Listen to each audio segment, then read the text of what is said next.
And hello, welcome to this morning's edition of Newsfile. My name is Evans Mensah.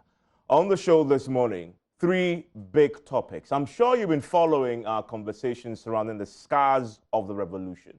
This morning, we will take the experiences of those who lived it, and that's a simple question. Why are the scars so raw, in spite of the work we've done to try and heal?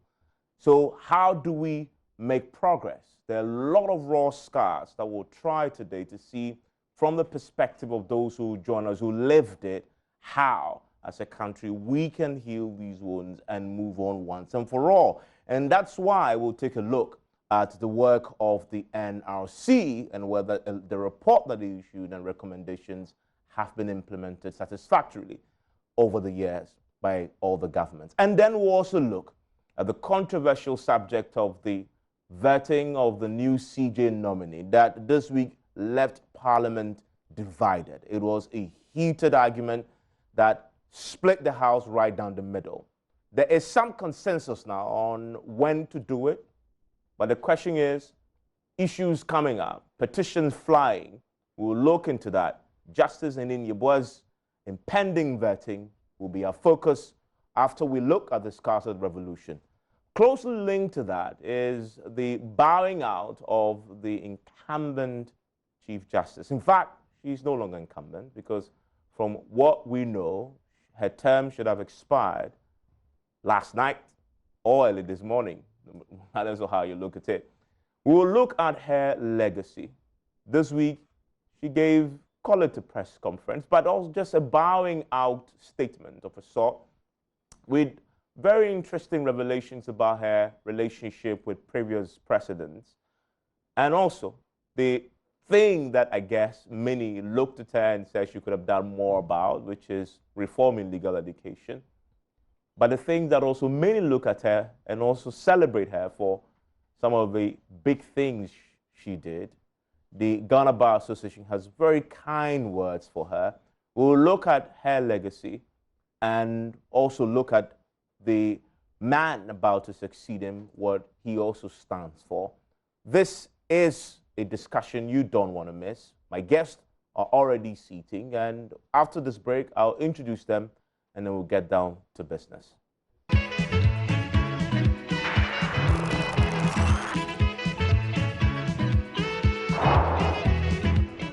And you're still live on Newsfile. It's live on Joy 99.7 FM, also live on the JoyNews channel. You can watch it live on myjoyonline.com right now. Go to a YouTube page also. It's also streaming live there. In the studio with me this morning is Martin Kpebu, who is a private legal practitioner, and Martin scored a major victory for this democracy as far as human rights is concerned this week. Martin, congratulations for that. For those who don't know, sum up in a few words, 48 hours means 48 hours, as simple as that. If you're arrested on Friday, now the counting would include Saturday and Sunday. The court will have to sit on Saturday and Sunday to hear that particular bail application if need be, and no longer the case where the police and security agencies will arrest you on Saturday, knowing that there's a holiday on Monday too, and then they'll say, oh, Saturday and Sunday and Monday, the courts do not say, so the counting doesn't include Saturday and Sunday. And when I heard the rule, I'm like, why has it taken this long for it to come? It's like long overdue. Yeah, so we should be very grateful to the Supreme Court. At least, finally, they did it. Absolutely. And they've done very well. Yes. So, yeah, thank you for that. That is not the first one he scored, though. There are many others that he has under his sleeves there. But, Martin, grateful that you could join me. Dr. Justice Yangsing, the General Secretary of the Ghana Medical Association, a lawyer himself, is also joining us for today's discussion. Justice, thank you very much. Evans, thank you. Grateful to have you. Kenneth Festus Abuaje retired. He is author, he is conflict analyst, a member and counsel on the member on the Council of Foreign Relations Ghana. Also joining us. I've seen an article of his in the magazine here. You need to go and look for. This is a soldier, and it's talking about what military diplomats. You should look for it, read it. It makes very interesting. Military ambassadors. Yes, you know, it makes military ambassadors. You say. You should look for it and read it. It makes a very interesting reading. And He's joining us with a lot of insight into, especially the first part of our conversation on scars of the revolution. Also joining us is a man you know too well. Abdul Malik Kwekubako is the editor-in-chief of the New Crusading Guide newspaper. And I must tell you, most of the things I know about the revolutions, I learned from Kwekubako listening to Newsfile. And so I'm grateful that he could join us today. And he's seated. You should see the whole library of documents and books that he's brought for today's discussion. I mean, it's pretty normal to get Kweku to bring documents to the studio. But on today's special occasion, I think you could safely say that it's a bit unusual with the volumes he's brought today. And rightly so, you'll know why soon. So yes, we are ready to launch. I will start with excerpts from that documentary, Scars of the Revolution. So we came.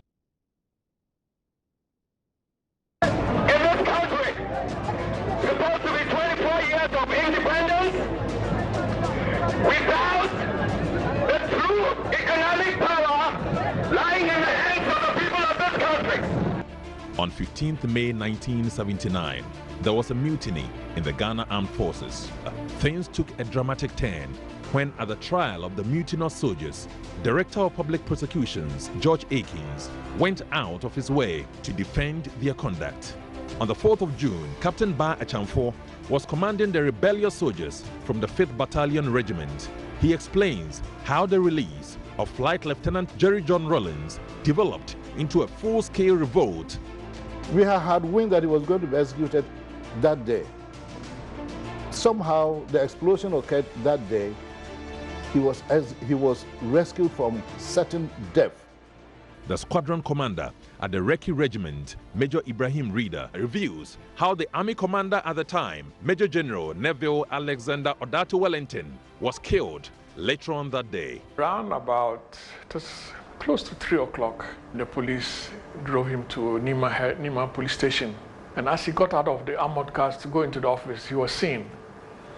And some soldiers were summoned and told them there was a general hiding in there. They just got in there, they just opened fire at the office where he was in. He was hit, he fell down, ordered his ADC to leave. And as he was lying down, dying, they opened fire on his body with a machine gun. They fired so much into his body that his flesh started shredding out.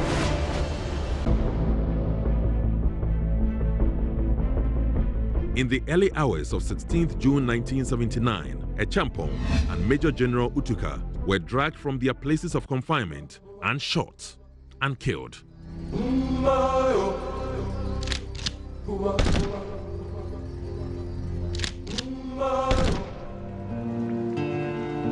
Wife of General Utuka insists the killing of the general brought untold hardship on the family. Life was so terrible because his assets was frozen. Even sometimes I had to take my trinket to Adabraka jewelry shop to sell, to make.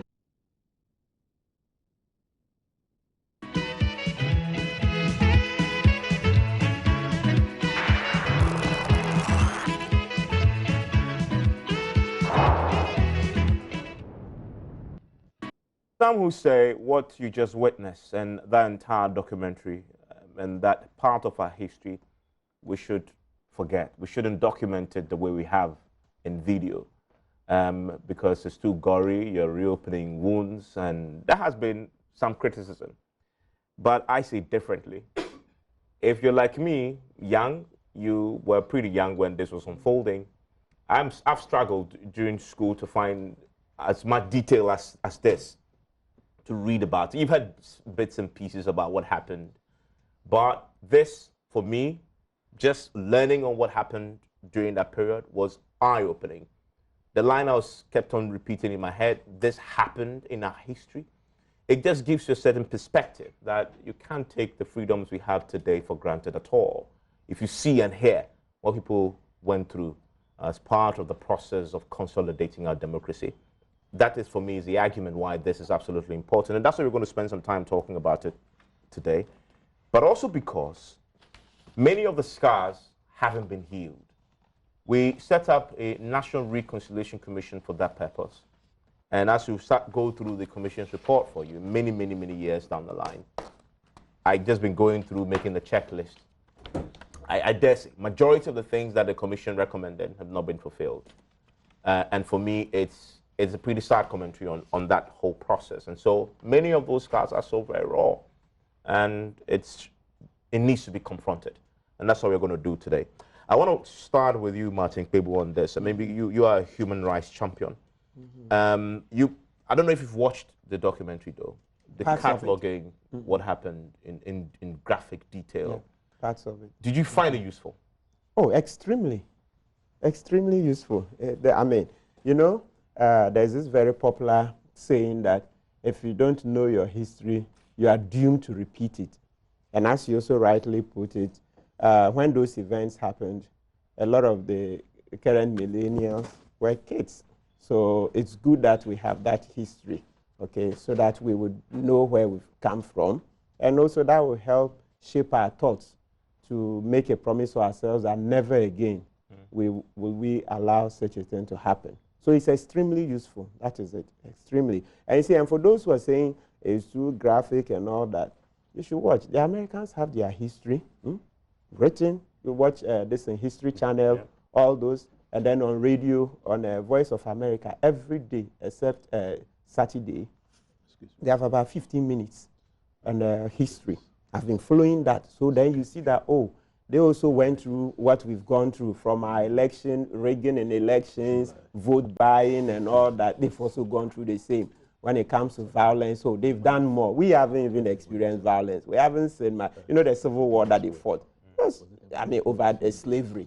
You see, so I'm like, okay, so these guys, I mean, they bought slaves and eventually killed millions of themselves because they were trying to end slavery in the Civil War, which Abraham Lincoln fought, you see, against the Confederates, you see. So, and this is something they play proudly, you see, they play proudly because they want to remind the whole world. It's VOA. I'm in Ghana here listening. So for all the countries where you can get VOA, you can listen.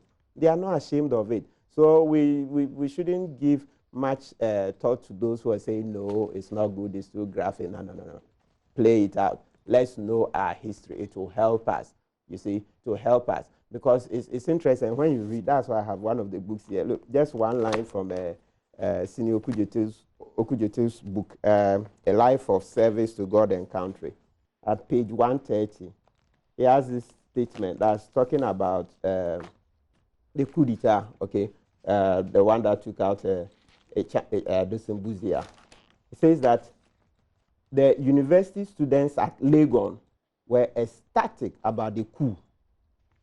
Students were always a good barometer to measure political activity. They came out celebrating and in full support of a champion, you see, and on and on. So the point I want to make from this is that, so you see that a lot of the people who are older, the university graduates at the time, they were in support. If you come to 79, you'll find that a lot of university students, as usual, were in support, you see. So it tells you that if people who were supposed, and you know those days to enter university, even I grew up and met, it was so prestigious. So we can at least safely call these students at the time the creme de la creme, right?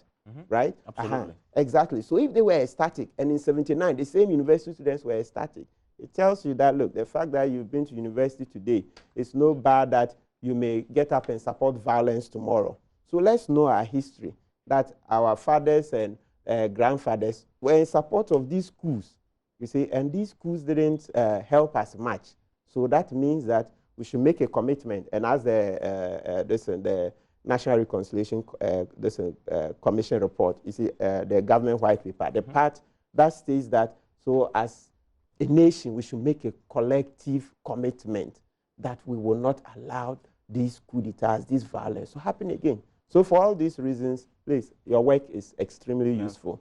And Justice, he ends on the note of the coup d'etat, but if, for some strange reason, we are living through stories now of alleged plots to overthrow the government. for those who are hearing it for the first time, it will make sense until you watch this. The gravity of what is playing out in court right now. If you watch this, that's why, you know, initially when the story came out, people were, it became a social media craze. We were joking about it, you know, kitchen knife contest, and you know, bane twice, etc.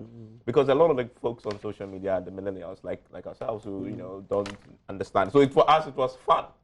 But if you watch that, this is no play match. Except that this one, there are no guns. This particular one in court doesn't come near. Oh yeah. Yeah, because he's lawyer for one of the accused in the matter. Yes, we all like the safety of this that country. history is important for you. Yes. Because again, I see your point. If you see the gravity of things that has been displayed, you will say it bears no resemblance to the accusations currently. But where do you stand on that? You know, I mean, these are very important things that we should all appreciate. You know, when I listened and then subsequently watched the documentary, the first time I listened, I was driving, and it reminded me some of the things that I actually saw for myself as a young boy at the time. The 79, 81, 82 bits. I saw bits of it. I experienced it. I remember a conversation, even though I was a boy, that I had with a soldier. And at the time, for me as a person, I saw the military as people who just brutalize anybody they come across. And I remember there was a day my mom went into town. She had not returned home somewhere 8, 9 p.m. and I was really worried. And maybe she had been picked up somewhere in Central Accra or whatever, because we had experienced and seen some of these brutalities. So I think as a people, if we forget our history, then as I said, our future might not be what we expect it to be, because we need to be guided by history. Some of the atrocities and the bad things that happened around that time, people need to know that, look, we've gone through this phase. These were the fallouts. And like we said, never again should this happen to us. So for me, this is a good reminder for all of us. Yes, some of it may have been staged, but you also hear physical accounts of people who play different roles. Fast forward, Akatapori has even apologized for some of the things he did. And there are people, I think I heard the lady on your station, basically excited, wailing that at least some apology has come, whether it was late or whatever. So clearly people were, you know, harmed. I have 3 very good friends whose parents were all killed in these activities. Yes. And one of them was my direct roommate. I'm beginning to have some goosebumps. Yeah. I remember between 91, 93, when we were doing that transition, the political activities were coming. Back then, there were 2 key newspapers, Chronicle and Free Press. And in my cubicle at Ogasco, for some reason, all of us in there were interested in some of these things. So we're reading newspapers on a daily basis. Anytime we grab a newspaper, we'll get it. We get it and we go through virtually everything, the political activity and all that. Until we realized one day that it looks like what we were doing was having some negative impact on this our friend. We had not intended it to be that way. It had not even occurred to us. But we noticed that days that we do those things and then images of some key people or key actors in this whole political or let's say military activity were displayed on the front pages. He will be withdrawn. He will eat the whole day. So the moment I think it may have gone on for a couple of months or weeks before we noticed that trend. We had to put a stop to those things. So we bought newspapers from our cubicle. It wasn't the best for us because we couldn't engage, but clearly it had an impact on the young man. So some of these things, people who may have not experienced it may think that, oh, when we hear of coup d'etats and what have you, it's for fun and what have you. But I'm not saying somebody has done it wrong, but we should be guided by some of these things that are being recounted for the people who never heard or saw any of these things to take a cue from and ensure that we all resist any action of that nature. We should uphold the tenets of the 1992 Constitution. I mean, Colonel, in 1979, at least the first Rolling Stone, which was the focus of the documentary, were you in the service? I was. I was, let me say, a young officer. But fortunately or unfortunately, I was on mission in the Sinai with a UN mission. I would regret that because it denied me of the opportunity to have had first-hand knowledge of the events. Around 81, again, I was far away in Kumasi and then subsequently in Tamale. So in Kwaku's words, I might have missed a bit of the action, you know, down south, especially in Accra. The documentary, to the extent that it helps to remind society about the ills that we have all gone through, is good. You see, but the issue I have with the documentary is that it lacks perspective. It only narrates the accounts of injustices and so on. But the context, you know, in which those ills occurred, and I think last week Oku was trying to, you know, make references to that. That context is completely missing. And therefore, you don't get the right perspective as to how these things happened. Secondly, with the little that I know about these upheavals, and I think Oku last week also made a point that it's very difficult to draw the clear timelines as to what happened 15 May, 4th June, 31st December. But let me say generally that the accounts of the ills to rank and file officers and men is largely missing from the documentary. And I think I might have called you or somebody else at Joy FM when I saw the Odefo, is it Odefo? Odefo. Yeah, the Odefo's wife narrating how the husband was killed. That was fine. But I was in Kumasi. Now, that was the day when the sun set at noon in Kumasi. Now, what happened? There was a major, fine gentleman, you know, very fine gentleman who had been educated in overseas, but was then a dentist with the rank of major. And I think I should mention his name, you know, as a tribute to the circumstances under which he passed away. Major Dako, I've forgotten his first name. So we're all members of the Kumasi mess and so on. He was married, I think, to an expatriate who for some reason happened to be a member of this church, or maybe a Ghanaian, but nevertheless a member of the Odefo's church. I think the church was around Amekom, thereabout, close to the stadium. So the gentleman thought that his wife had kept too long at church and went to the church to get the wife, you know, to go home. The narrative goes that when he entered the church, there might have been some altercation or whatever, but the Odefo pointed a kind of holy stick that he was holding at the major. And instantly, the church members set upon him and killed him. Oh, wow. And left him, in fact, they stoned him to death, you know, and left him on the streets. So, in quotes, the alarm blew in the barracks, 4BN, Wadara barracks, and the soldiers ran amok and went to the church and grabbed the Odefo. And of course, what the woman was saying was the outcome of. You saw all sides, military, civilian, police, prisons, but the entire society suffered, you know. So to take one segment of society and use their case or cases, you know, to tell the story, as you would know, it's a bit of an imbalance. People like us, at some stage, could not stay at the Kumasi mess, where we were, those wooden stuff.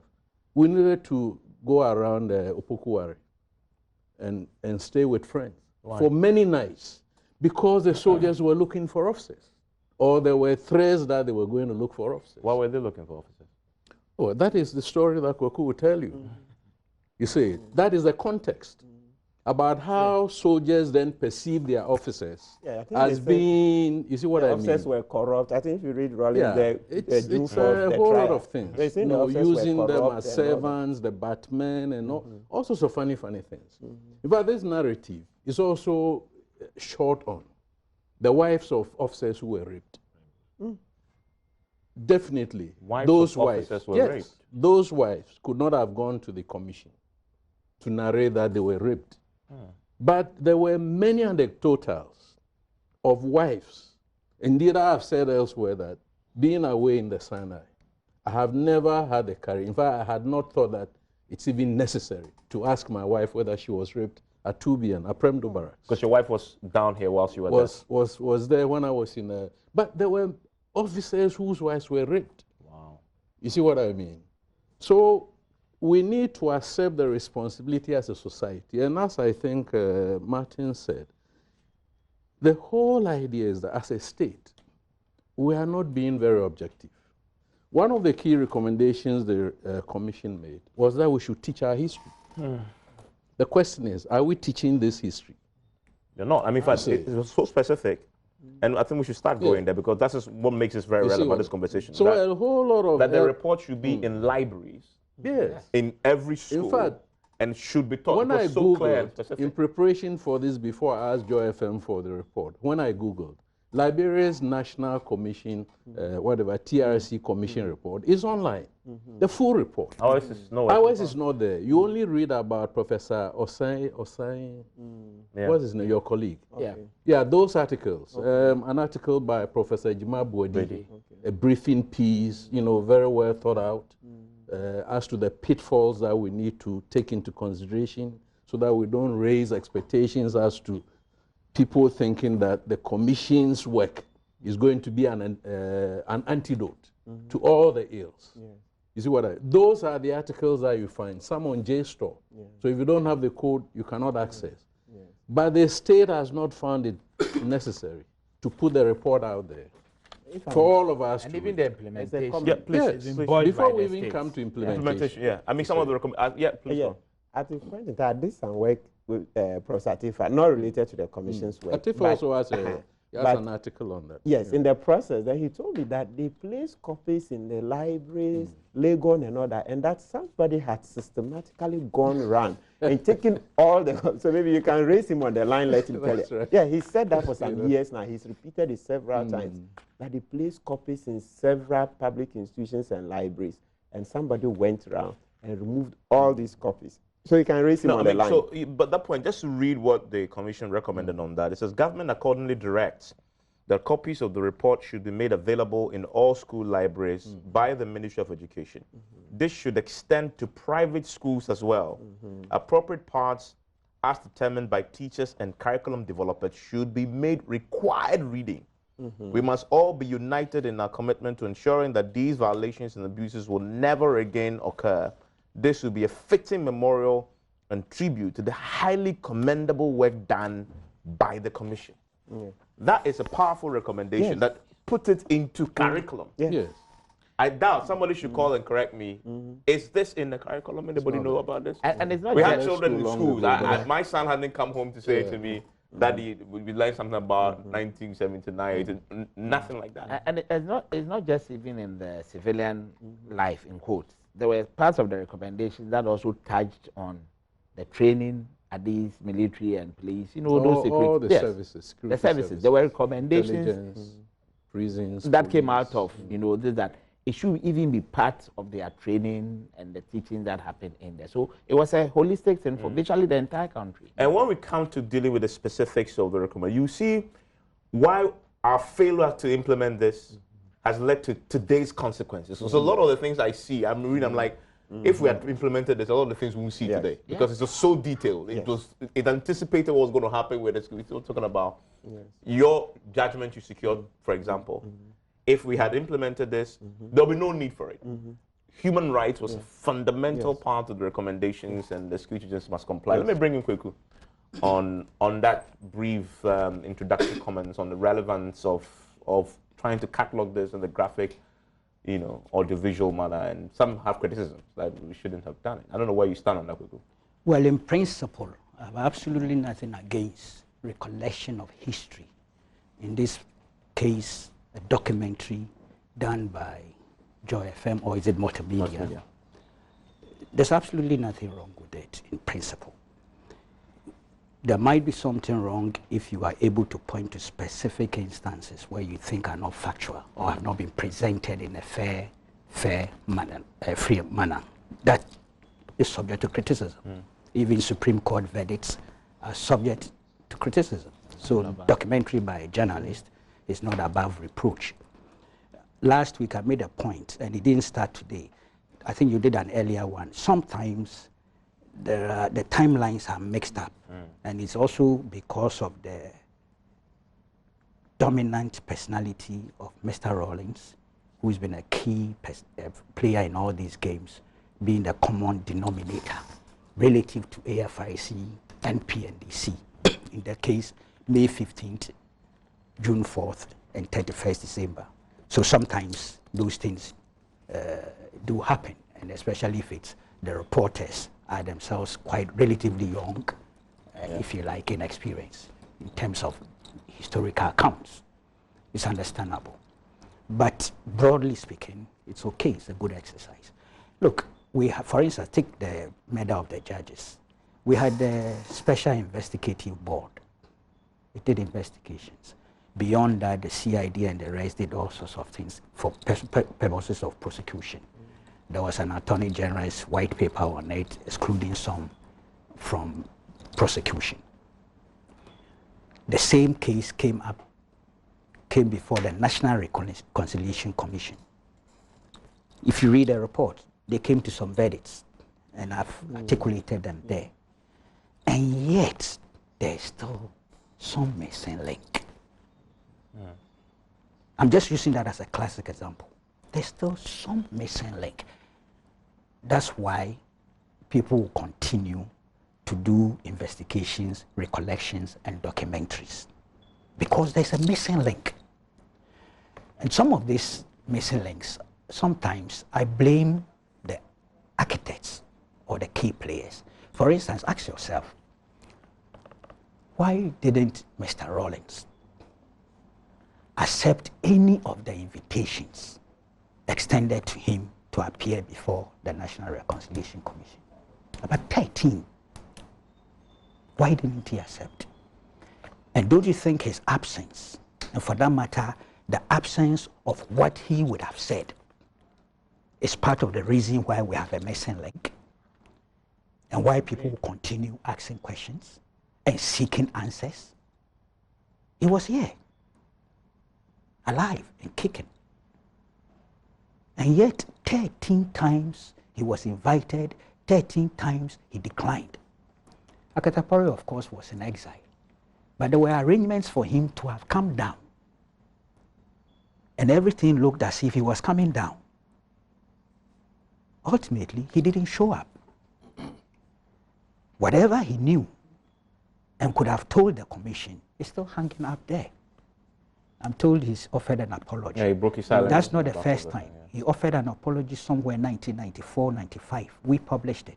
The Crusading Guide published it. But he was offering that apology for taking part in the coup d'etat, the act of the coup. I don't know if that's the same thing he did. This time it was for the atrocities. For the atrocities. Yes, once you do a coup, you form a regime out of the coup. The regime rules for a while. The human rights violations are part of your excess baggage you carry. So perhaps that's what he's done further. But I'm saying his absence, and not only him, there are few. Again, you watch the AFIC side. 6 or so members went to the commission. They tried to get all the members together. Some declined. Some didn't show up for whatever reasons. But the 6 who went there told their story. Whether you agree or not, same material. They went there and made an input.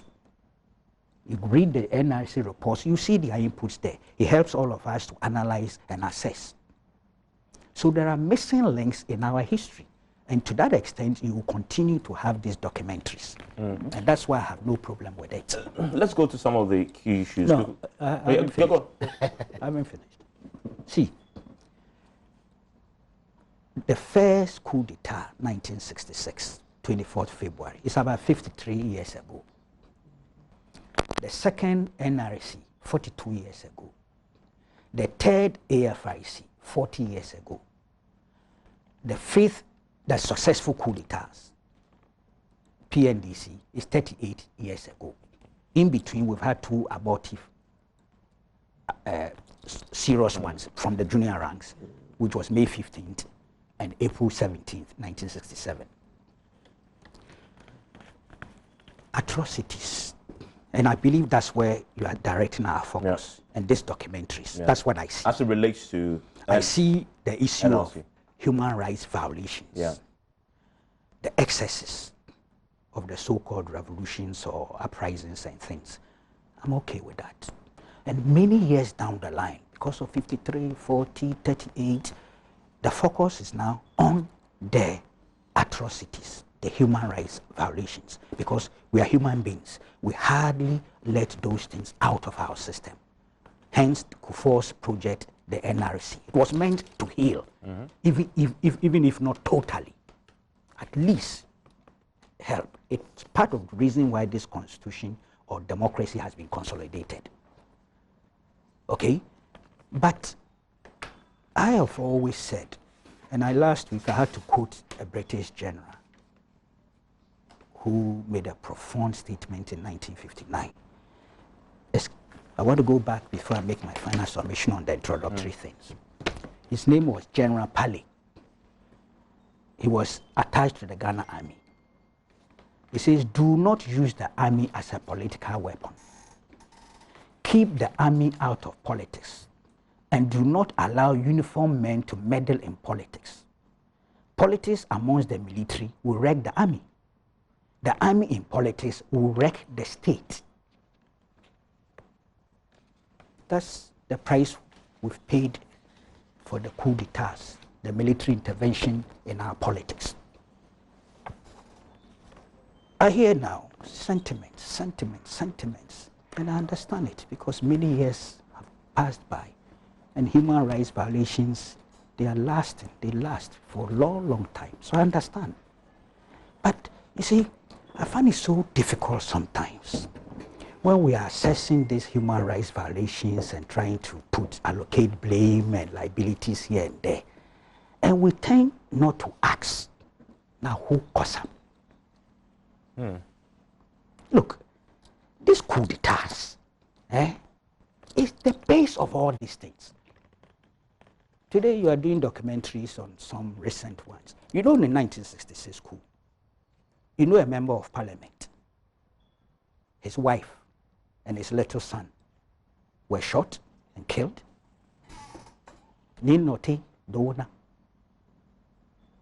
His wife Peace and his son Ninoy was about 3, 4, 5 years old.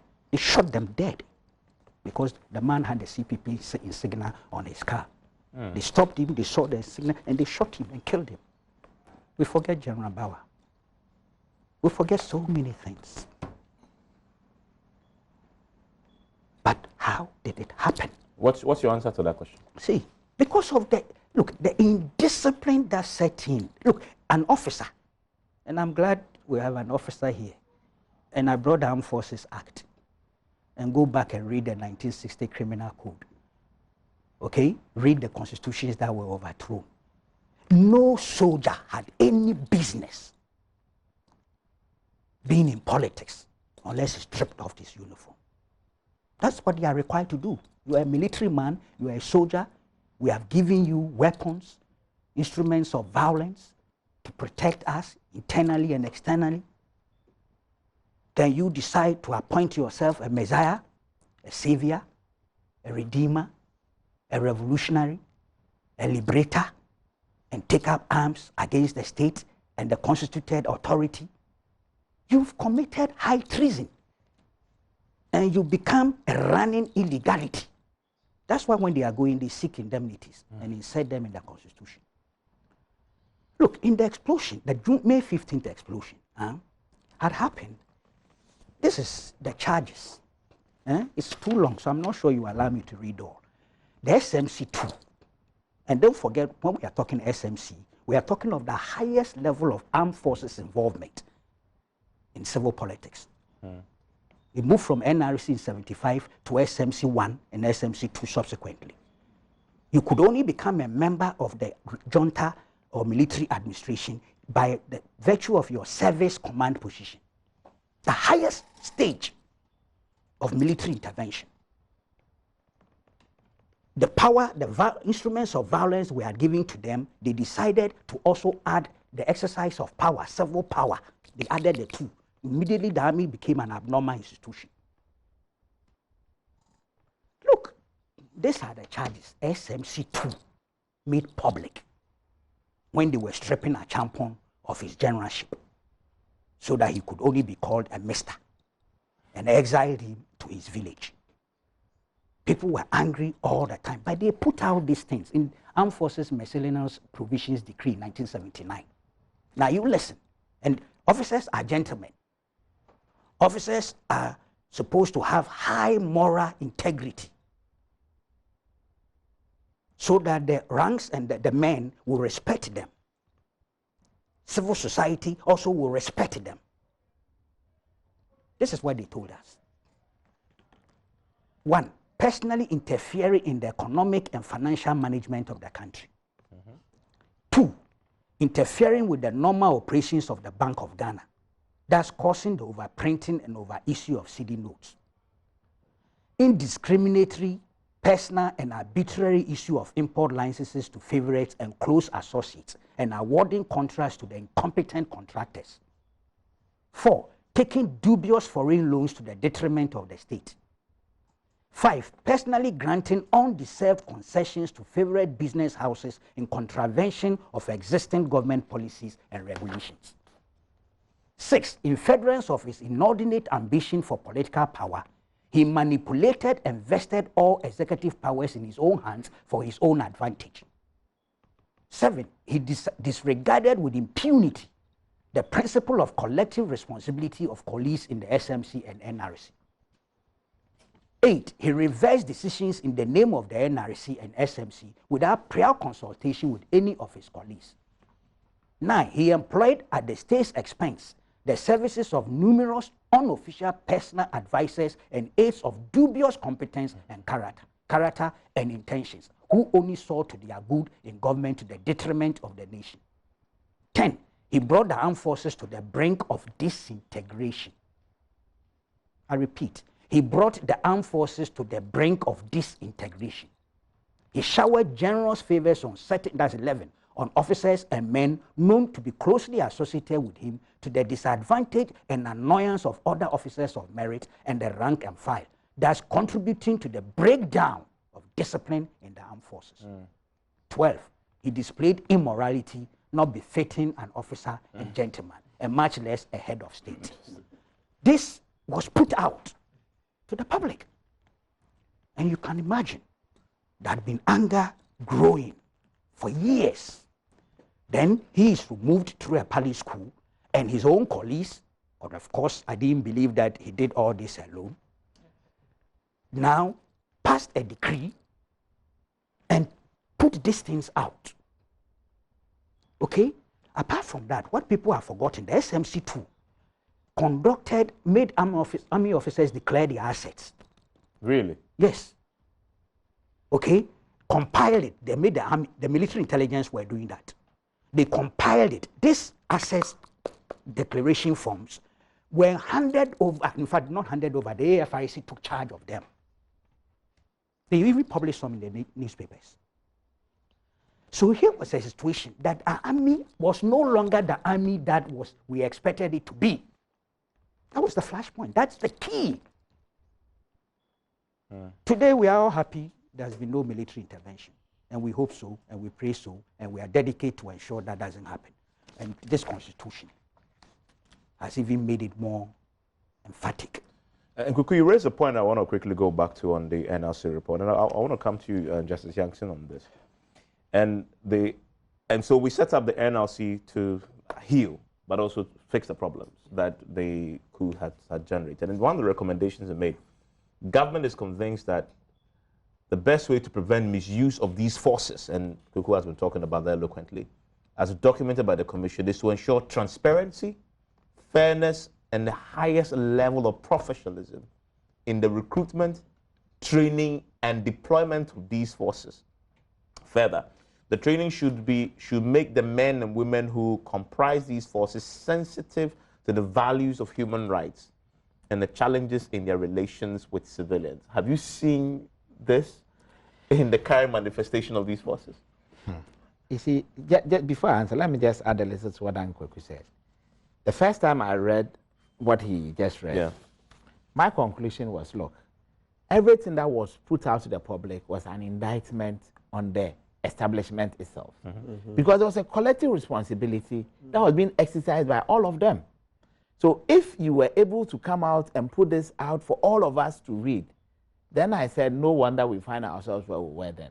But anyway, to your substantive bit, it looks like we may not have learned properly from history. These were very good recommendations. But if you keep your ears to the ground, there seems to be some disquiet when it comes to politicians in a way trying to wade into what happens within the security services, such that people believe, I don't have any evidence, but there's a perception that the security services have now been politicized. The perception is very entrenched. Yes. I mean, everybody knows they are. Yes. Supposed to be NDC soldiers and NPP soldiers. It's very unfortunate, but there's a perception. Yes. I don't know how true that is. Yes. And if that perception is allowed to fester, at some point it becomes real, such that then the establishment itself will be divided. Yeah. Isn't it already? No, what I'm saying is that because we don't have know that, for sure. Yes. I mean. But it will get to a point, it will be divided. Once that happens, then that disintegration basically has been crystallized. Yeah. When it comes to recruitment, we've all heard, in quotes, the various political parties, as and when they are in power, what we all hear is that they are putting their people in there. As to whether they go there on merit or otherwise, it's a different ballgame altogether. But the principle is that each and every citizen should go there on merit. Yeah. I think that these recommendations, maybe once this documentary has come up and the issues are now, being discussed, we should take a good look at them and also get the political establishment to begin to commit themselves a lot more. That way, all of us will be saved as a country. Because it will be so hurting if we don't address some of these things, and God forbid, in some decades to come, these same issues crop up and come to haunt us. Yeah, it has been cropping up. And Colonel, I want you to comment on the point Kweku makes, but how it reflects in the Commission's report. Recommendations designed to fix the problems that Kweku had eloquently articulated. And yet, we are in 2019, and I know you have your ear still in the service. I mean, it clearly from the perception, I mean, for us civilians, that we perceive the institutions that haven't achieved any of these things that the Commission had. I'll come to that, but let me make this point. See, if you don't contextualize issues, you will not get to understand fully why certain developments take place. So if you take military involvement in politics, military participation, whatever it is, and you jump to the 80s, you miss the background context. If you pitch yourself at the 70s, you miss a bit of the context. So we need to go back to the onset of military participation in politics and then begin to interrogate why did the military find themselves there. It was indiscipline, nevertheless. It was also that, okay, within a very short span of time, we had created an officer corps that didn't exist over a long period during the colonial administration. And being an officer is not only in terms of the rank being conferred on you. I still have my parchment signed by General Champong, the presidential parchment conferring presidential commission on you. That is not what makes you an officer. You see, being an officer, as Kweku has suggested, is a culture that develops. It's ingrained. But if you have an officer corps that very young somewhere, warrant officers somewhere, sergeants, and within a short span of time, 3 years were brigadier generals and so on and so forth. You see, how to behave as an officer or to relate to the political establishment is a bit missing. But that's one side of it. The other side of it is that it is documented by many authors that, see, when the opposition in this country, and you need to read the history of how the opposition evolved, you know, when they realized that the avenues for getting rid of Kwame Nkrumah were virtually non-existent, they found other methods. So you need to now look at documents that are somewhere on the internet about how Hali and Deku, with CIA and other foreign powers trying to get rid of Kwame Nkrumah. You see, when you have a cause or a grievance, they don't need to be common. You could have socio-economic grievances, he could have political grievances, he could have religious grievances. So whatever grievances Deku and Hali had, jailed with, let's say, Kutuka, you know, when they realized that they couldn't succeed as the police to get rid of Kwame Nkrumah, so they brought in Kutuka. Why Kutuka was brought in is another issue, is what I mean. And how the three of them realized that this is going to be an Ewe coup. It might have repercussions on our integrity. So they had, you know, to find a free-for. By coincidence or not, the free-for was the brigade major for whatever.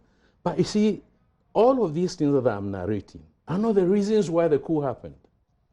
General Bauer, sorry, not General Bauer, General Okran, politics of the sword, has said that there is something called the national interest, which is contested in terms of who has to ensure the national interest. It's very, very academic to say that it is politicians who ensure the national interest. There are many segments of society that will contest that. So somehow some military thinkers think that in their minds, if this constitution is being violated to the point that no Ghanaian has any power to correct the wrongs that are being done to the letter and spirit of the constitution, some soldiers think that they have the right. And you cannot question that. It's their belief, it's their perception. Now, do we know that the NLC that he mentioned handed over power to Buzia? Now, who is Buzia? Buzia was in exile. What was Buzia trying to do? Buzia was trying to overthrow Kwame Nkrumah through the use of force. You got what I'm saying? So Buzia had to find inroads into the military. You got what I'm saying? We cannot excuse the political elite of this country from involvement in where we are now. If they do that, they will be disingenuous, they will be, what is the English word for it? They will be in denial. And quickly, where are we now? You made the point. Well, where we are now is what he said, that if you take all the body of recommendations made to shield the military, to make sure that promotions are transparent, are promotions transparent? There are many anecdotes. I don't have my ears on the ground. But I know for a fact that there are many officers and men who are not happy about the way and manner in which Kweku is in take X, I'm in take Y, I'm junior to him. And in competent, professional competence terms, you know, Kweku is far more competent than I am. And yet I'm promoted on top of Kweku. And I'm only, Kweku is only bidding his time or biding his time to reach whatever retirement age so that he is sent home. Now, I'm sure the state knows, because the intelligence reports that are generated by military intelligence or defense intelligence, by BNI and so on, will include some of these things. Yeah. So that politicization of the military, if anything happens, we say the military is indisciplined.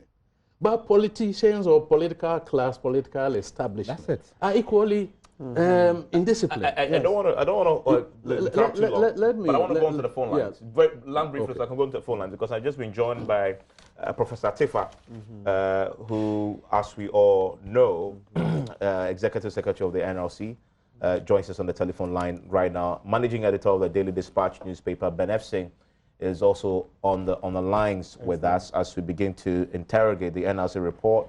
How many decades? Is it almost 2 decades now? Close to?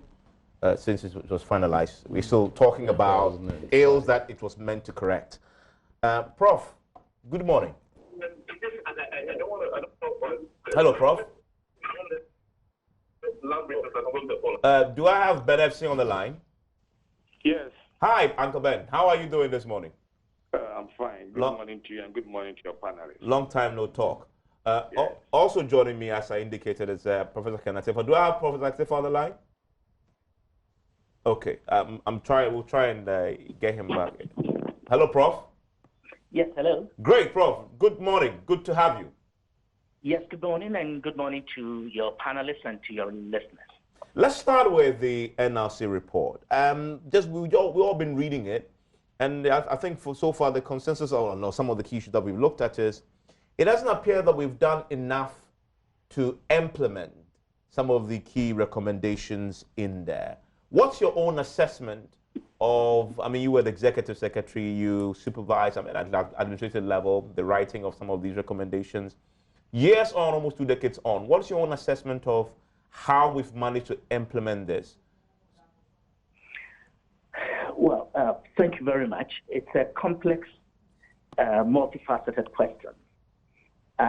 We have to remember that the report of the National Reconciliation Commission contains diverse forms of recommendations, which the Commission believed, if implemented, would eventually result in the healing of the nation and the reconciliation of its people, in order that, in the words of then Attorney General Nana Akufo-Addo, the energies of the people would be released to assist in the important business of nation building.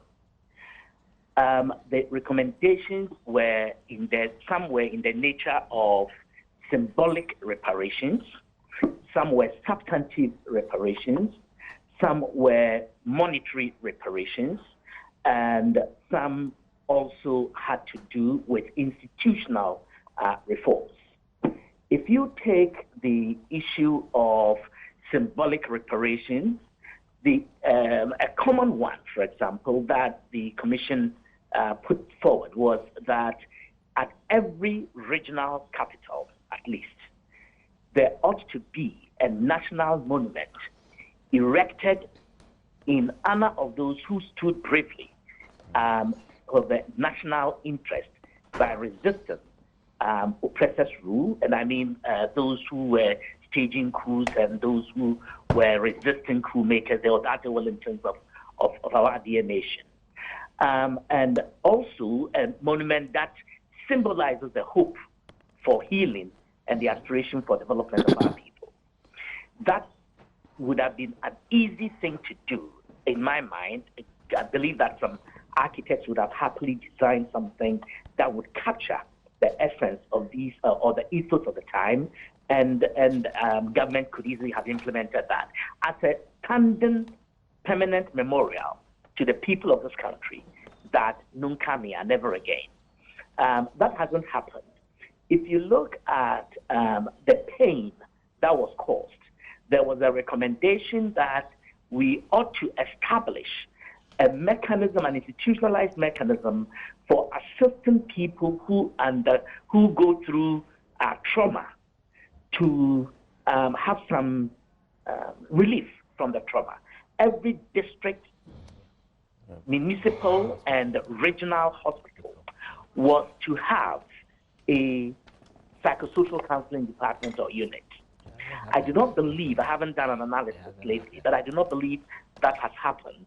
And perhaps get fund scholarship for for even 5 people from each of the 16 regions to study psychosocial counseling at master doctoral level, to come and staff these facilities, create them and staff them with people. Looking forward, that is a doable thing. And if it had happened even on a peaceful basis, so many years ago, from 2014, when we, October 12th, I believe, or 10th, 2014, when we handed the report to President Kufuor. I think if we had started, we would have had well-established departments by now. There were also recommendations for symbolic apology.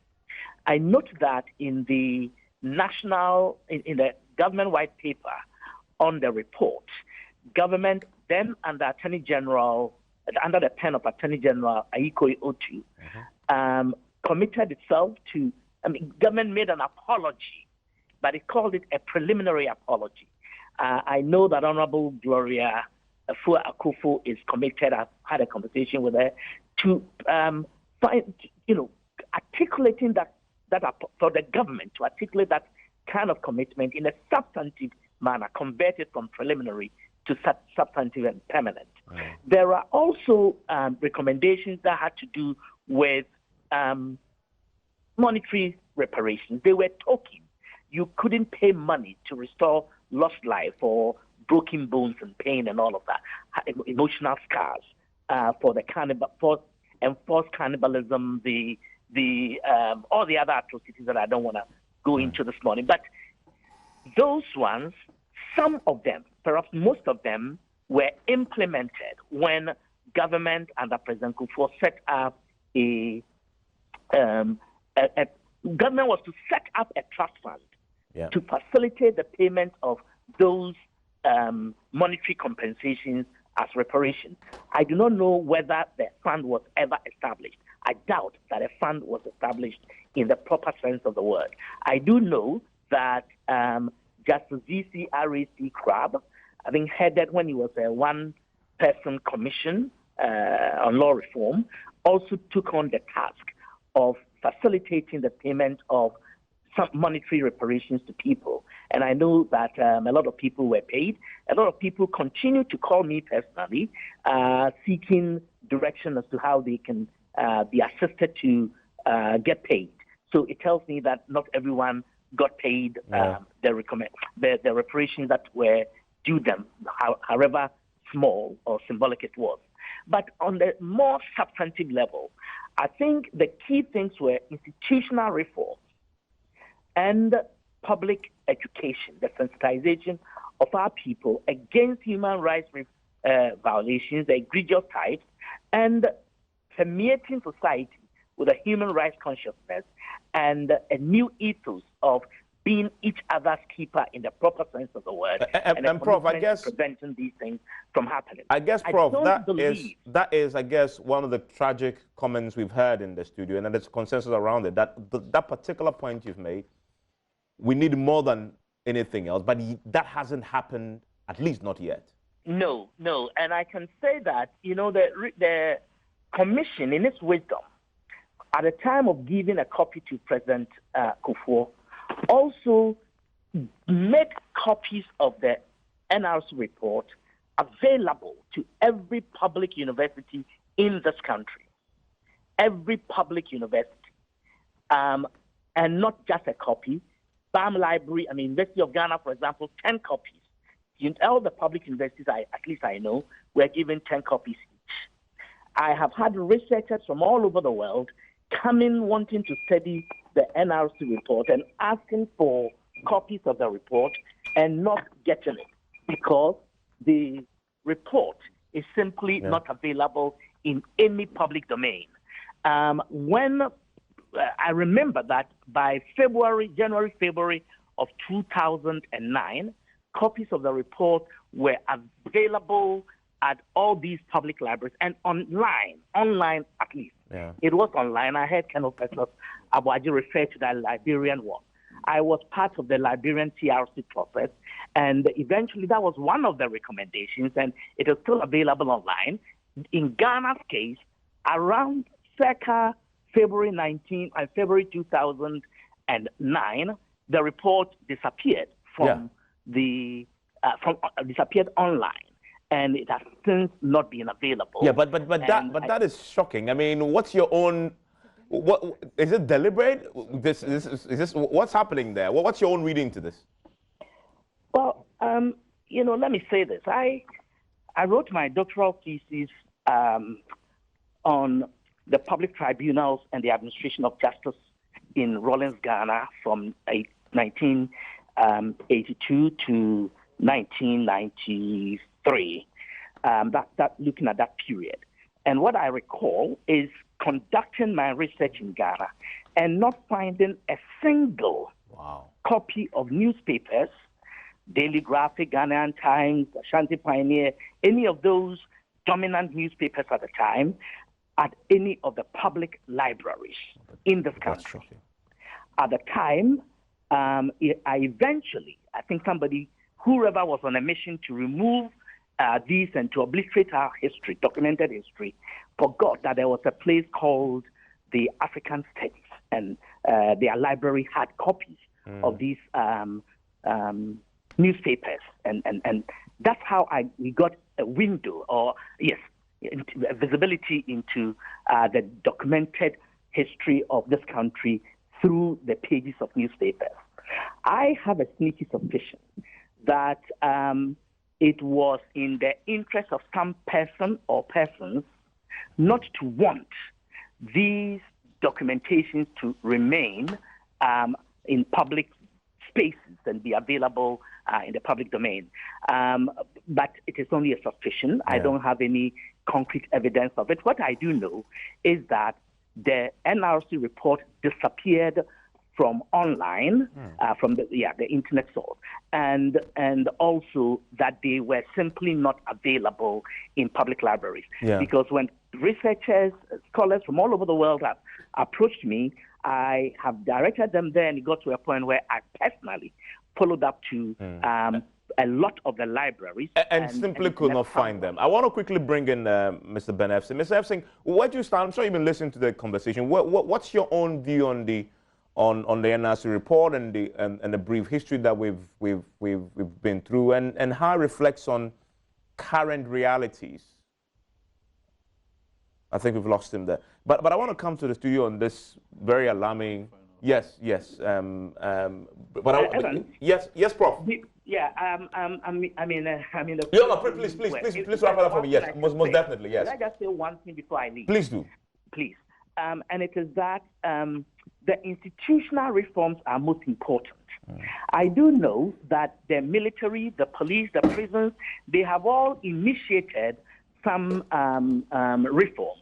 I know I've been part of the training of the military. I've been part of the training of prison officers and the police on human rights and themes on and preventing human rights and doing the kinds of things that will help protect the rights, better protect the rights of prison inmates, for example, and remove the more egregious forms. Things like even setting up diagnostic centers at Nsawam, for example. But more institutional reforms are warranted.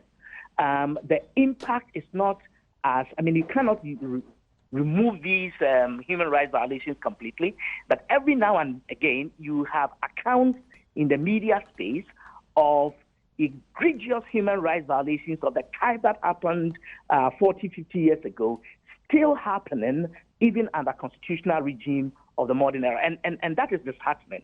We need to do more as a people. We need to also follow to the letter the recommendations of the NRC to make human rights education a critical, compulsory component of education in our school system, right from primary level to university level. And I think it is high time we took these things seriously.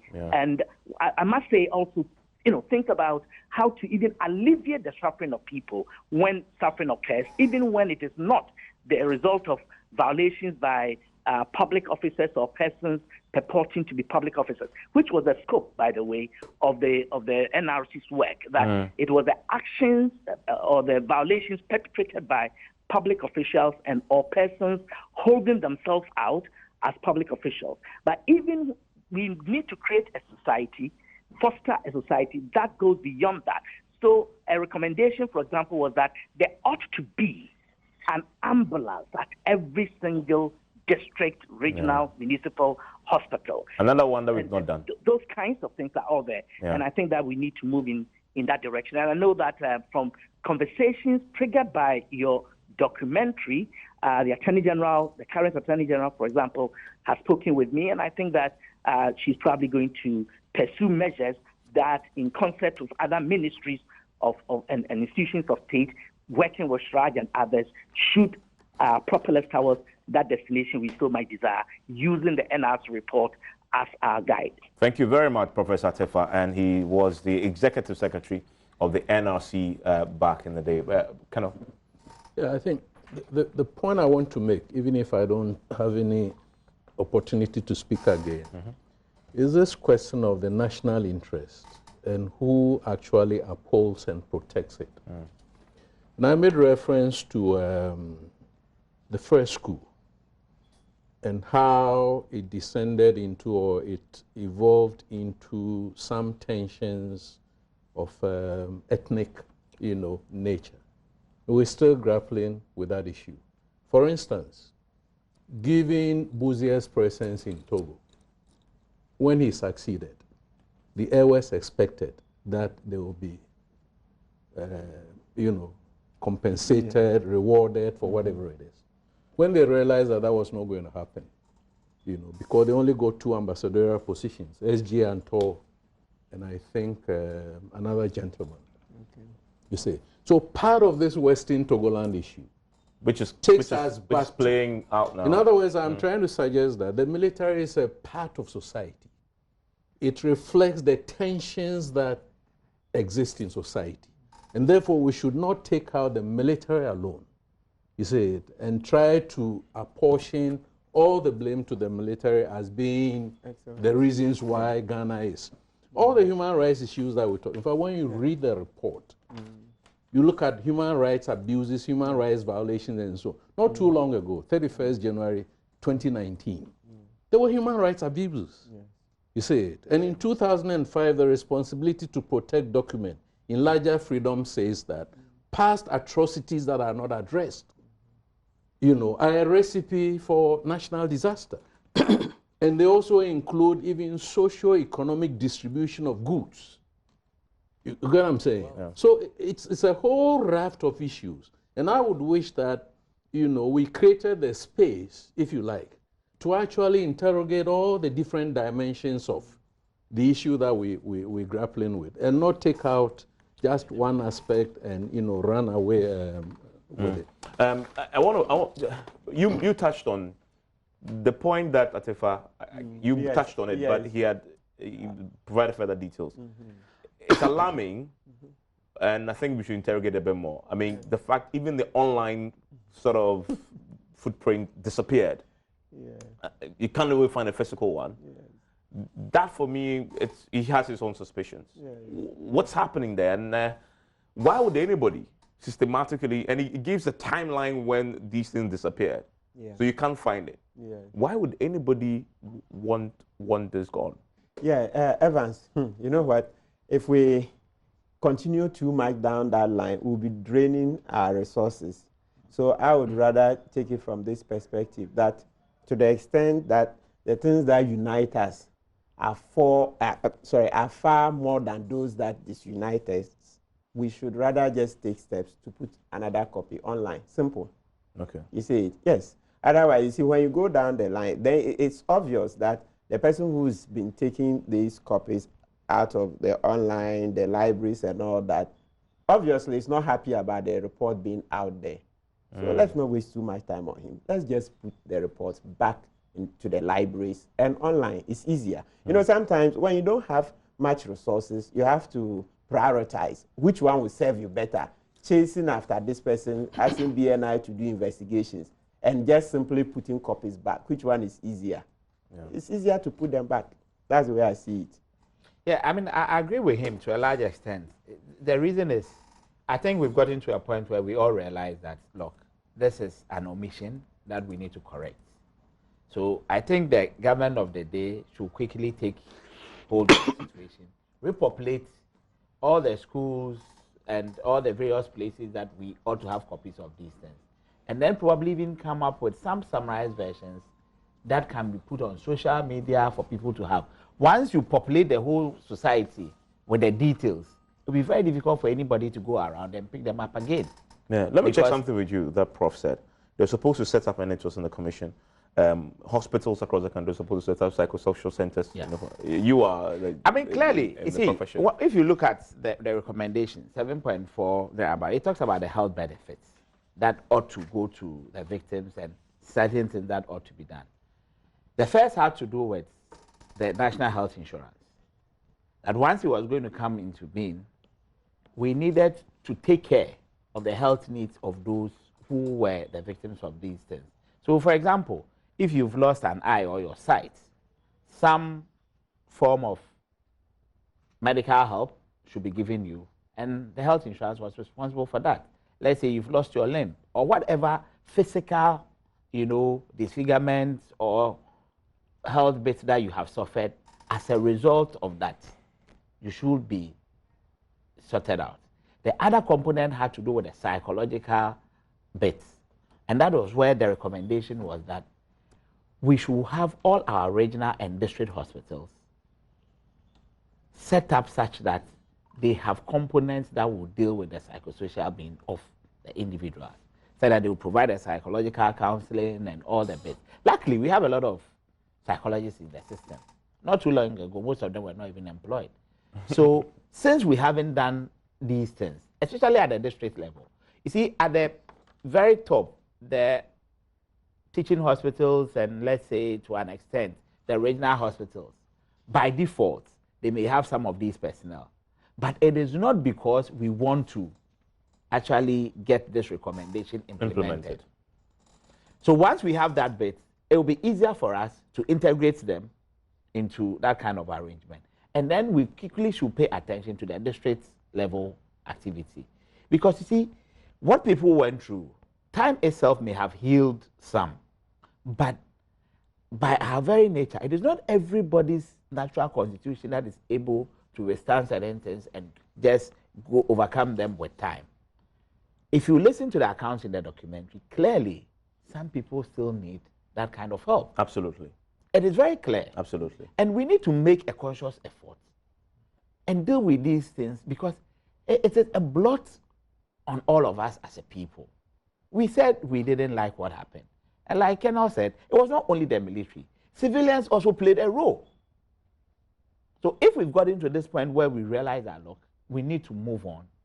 But of course, in that approach, we need to do certain things to heal all of us. I think we should do them.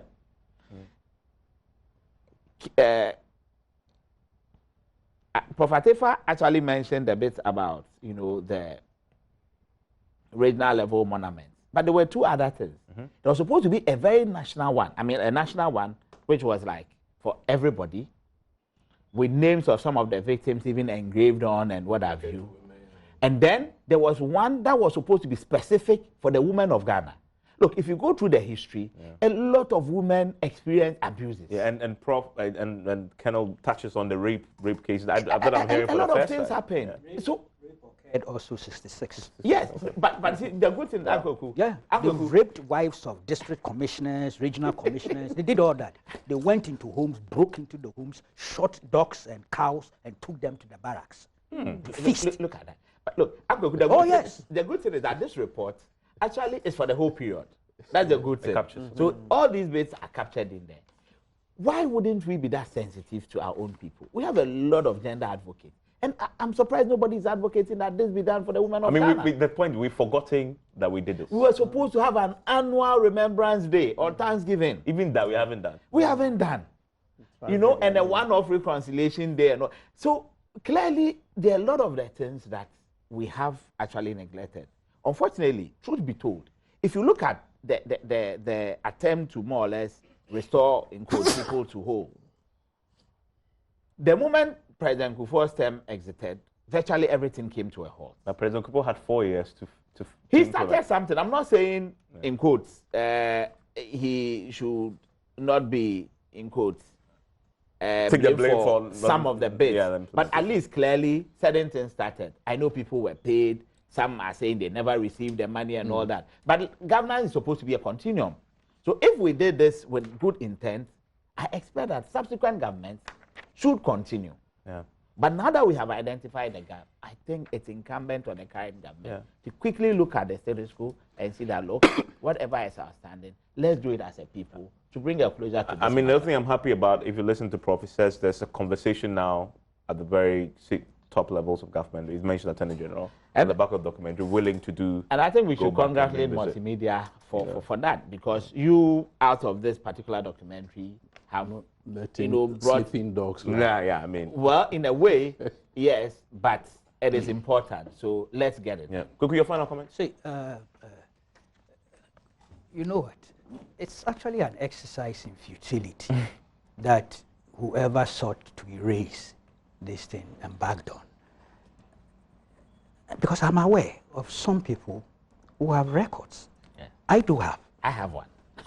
Look, the radio and TV proceedings, that is, the producers were made live, were broadcast and telecast live. I wonder if I missed even one. I have them right now in my library. Well, I won't mention it.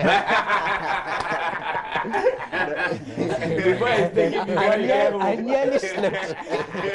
Wow. But I do have. Ben FC knows. I recorded every particular proceedings. Some radio, some TV. Okay. And I don't think I'm the only one. I know people who have. So perhaps we all have to get together and see how we can put it in the center and get it properly done. Okay? Excellent. That has to be done. See, and the compensation, I think, I'm not sure it was comprehensive enough in terms of the monetary thing. But if you read this is Ghanaian Times, 22nd December 2006. Government pays 5 billion in compensation. That is, government has paid over 5 billion as compensation to 850 victims of torture and human rights abuses during the period of unconstitutional rule in Ghana. Money for the payment was released by government in October 2006. Sandra Frimpong, member of the NRC Implementation Committee, told the Times. She said even though as many as 4,000 people petitioned the NRC and were heard, only 2,514 people are to be compensated. And out of these, 2,117 are being given monetary compensation, while the rest will be reinstated or have their property deconfiscated. Then you go to Daily Graphic, 14 June 2007. It says a total of 1,268 victims of human rights abuses in Ghana have been paid close to 8 billion in I'm talking old cedis. Yes. In reparation sums as recommended by the National Reconciliation Commission. Following the work and recommendation of the NRC, the government allocated 13.5 billion in the 2006 budget for the compensation of victims. And then I have some records. Some of them were signed by the Venerable Crab, VCRA Crab. This was a letter addressed to the Deputy Minister of Finance, Defense, indicating that there was a list of military personnel who had suffered arbitrary dismissal and all the rest. They gave the long list. Some are police too. All here. Some were paid, some were not. During the Mills time, some of these soldiers came to me, talking about the fact that they hadn't been paid, their compensation, some were to be reinstated, they hadn't been dealt with in all that. So there's an outstanding issue. In terms of the monetary aspect, quite a lot was done.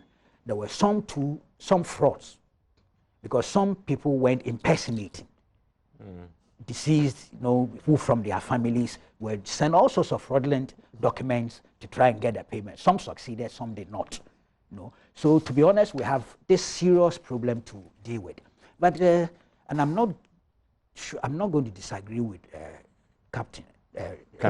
Yeah, I will not. But I think we should also put in context. See, it's true. All coup d'etats that have happened, the attempted ones, there was a civilian element. I'm not going to deny. 1958, the first attempted coup Ponsang, you know, and Major Isa Waite. Okay, there was a civilian angle. We were a multi-party state then. Please put that on record. And yet there was an attempt to remove the constitutional order. So I'm one of those who doesn't buy the idea that because there was no avenue, they had to. Zambia had 27 years of one-party state. They didn't use the military to remove it. Same with Tanzania. Same with Côte d'Ivoire. The man, if you wear the uniform, and I come back to that, that's why I said perhaps there may be a little divergence. You, the soldier, you swear a certain oath. You swear to protect the state, to defend the state with the arms that we have given you, externally and internally if you are required to do so. I don't see how any civilian should be able to get you into a conspiracy to overthrow the constitutional order. If you're interested in politics, take off your uniform. So whilst I agree that there's always a civil element in it, I think it's incumbent on the soldier to go by the code of discipline that his profession requires of him. If you get into that and you are to be dealt with, they will say because the civilian encouraged you, you are purged of that liability or complicity. And I believe, Captain Major, you agree with me. Why me? Look, you dare not. Huh? Demote. This one is huge apology. I beg. Please forgive me.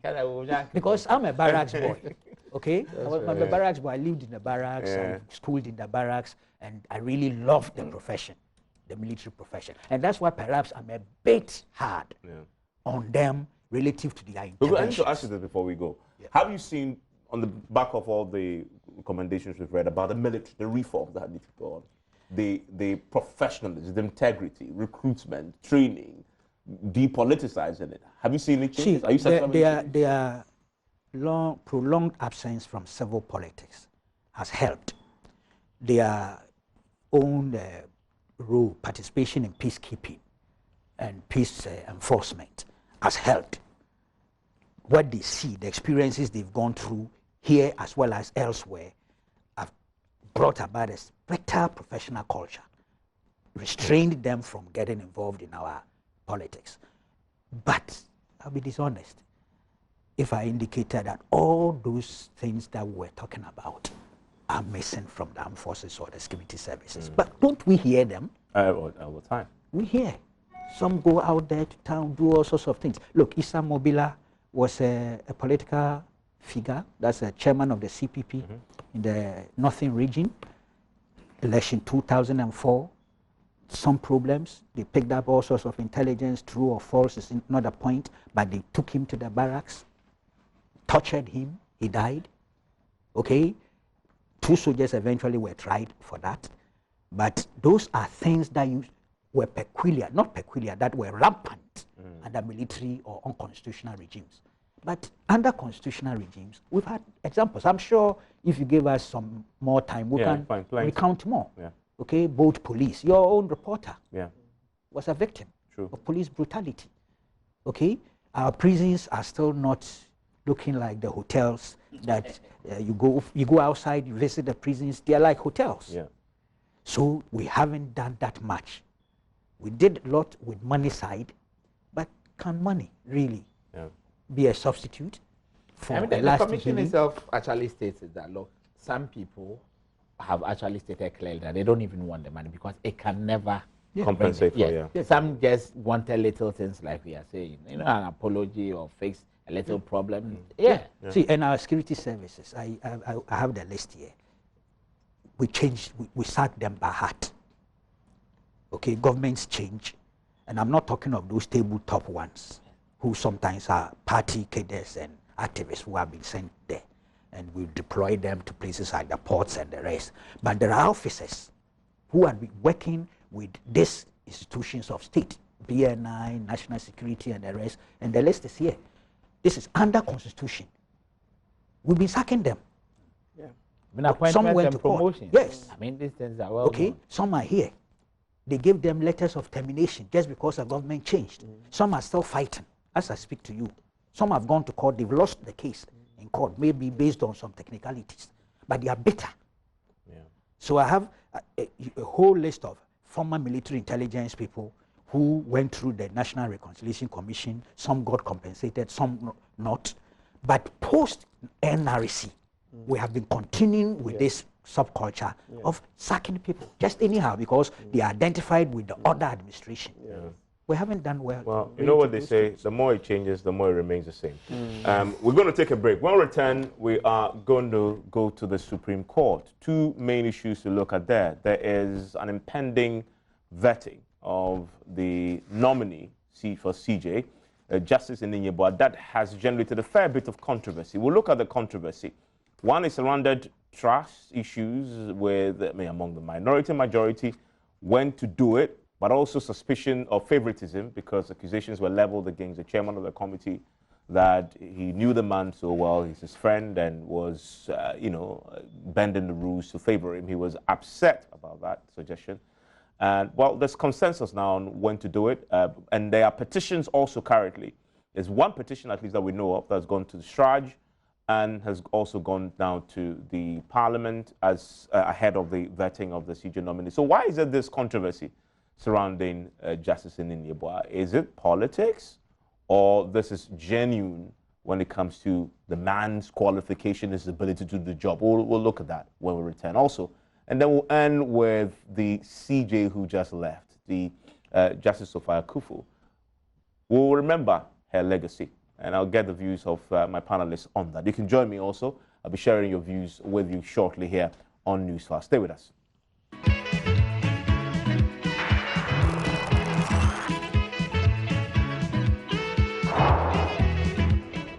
You are still on Newsfile. It's on Joy 99.7 FM. It's live on the JoyNews channel on Multi-TV, streaming on our YouTube channel. You can also watch it live on myjoyonline.com.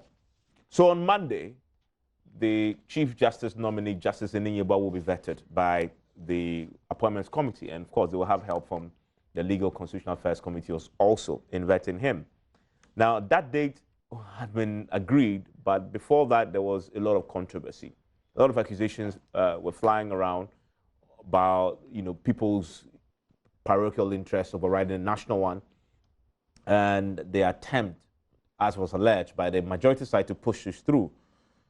And the minority side had argued quite forcefully that enough time should be given so the public can, come forward with memoranda that may sort of enlighten the process and make sure that when we approve the Chief Justice, there's nothing, we don't have issues there that may come back to haunt us in terms of his qualification to do the job. Just a couple of days back, it came to light that apparently Straj had been petitioned and had acknowledged receipt of the petition. A copy of the Straj's response and the petition had also now been submitted to the Parliament, and is going to form a basis for the scrutiny. And this is a petition that is anchored on a suspicion or an assertion that the nominee has breached constitutional provisions as it relates to the declaration of assets, Article 286 of the Constitution. And it states that the nominee has been a justice of the Court of Appeal since 2008 and was required under the Constitution of Ghana, which is the highest law of the land, to have declared his assets and liabilities. The petitioner asserts that they have evidence to suggest that he has failed to comply with this constitutional obligation, and therefore issues about his qualification naturally arises. And so it's going to form a basis for this. Martin, let me come to you on this. Have you appeared before him before, Ininyebua? Oh, several times. Okay. Yes, several times. Yeah. So what are my thoughts?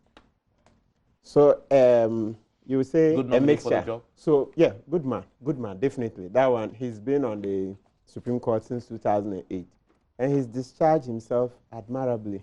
Excellent. Okay. So as for the job, yes, he can do it because having been on the Supreme Court for these years, he's closely.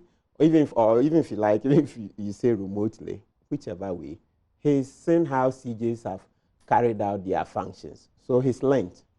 He's learned a lot. And so I don't think it will be too much of a big challenge for him to run the judiciary. So every lawyer I've spoken to, and I've spoken to a lot of lawyers, very senior lawyers, everybody agree qualification-wise is good. Yes. So why is there this heated controversy around him?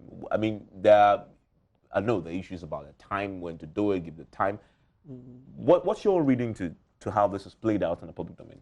Okay, well, the reading fortuitously is also out there in the public domain because, especially from the minority, they've made a case of regional balance, okay, in their appointment. So I think right now, if you look at the first four officers of the country in terms of hierarchy, from the president to the chief justice, they've come from certain major ethnic groups. And the others are quite a major ethnic group. So based upon that, Yunus Afsini was making a point that it would have been better if they gave it to Justice Doche. Yes, he's drawn inspiration from the Constitution and all that. Yes, that's our democracy. It's good he's made this point, but you know, in matters like this, it's the president who has the last say. But fortunately, I understand Justice Doche has more years to go. So it means that Justice Eni Yeboah will retire before Justice Doche. So hopefully, I mean, the third time around, there's a controversy about who is senior to who. Sorry? There's a controversy about who is senior. Oh, there is no. Justice Doche is senior. He's senior to Justice Eni Yeboah. So if that's the case, yes, but shouldn't he automatically get a job? No, as for the word automatic, that's not the one to use. Because as of today, he's acting. Yes, he's acting. That's why I said, you see, bottom line is that it's a prerogative of the president. So that one, it becomes a very slippery road to say that all costs you should give it to the most senior. Especially as in the recent past, that's not been the practice.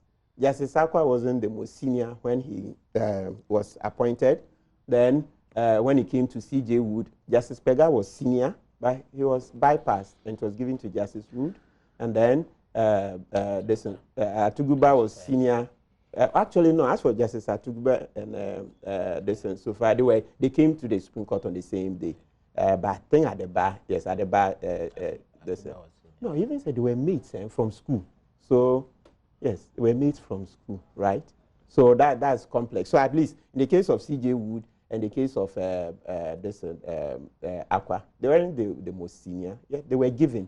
So the seniority thing, that's why fortuitously, at least, the Constitution makes it clear, it's in Article 144, that in the absence of the CJ, the most senior acts. So currently, as we have it, I think Justice Sansa is actually more senior to both of them, but for some reasons, he's not the one acting. I don't want to go into that. So bottom line, the minority have had their say. Yes, there's something to be said for the regional balance, so that if they had given it to another, it would have balanced the equation, because the number one man is an Akan, vice president from the north. Okay, so CJ, then if they had an ever, since Professor Ukwe is a Ga, you see, so there's everything to be said for that, but well, unfortunately, that's not how it works out in the president's calculus.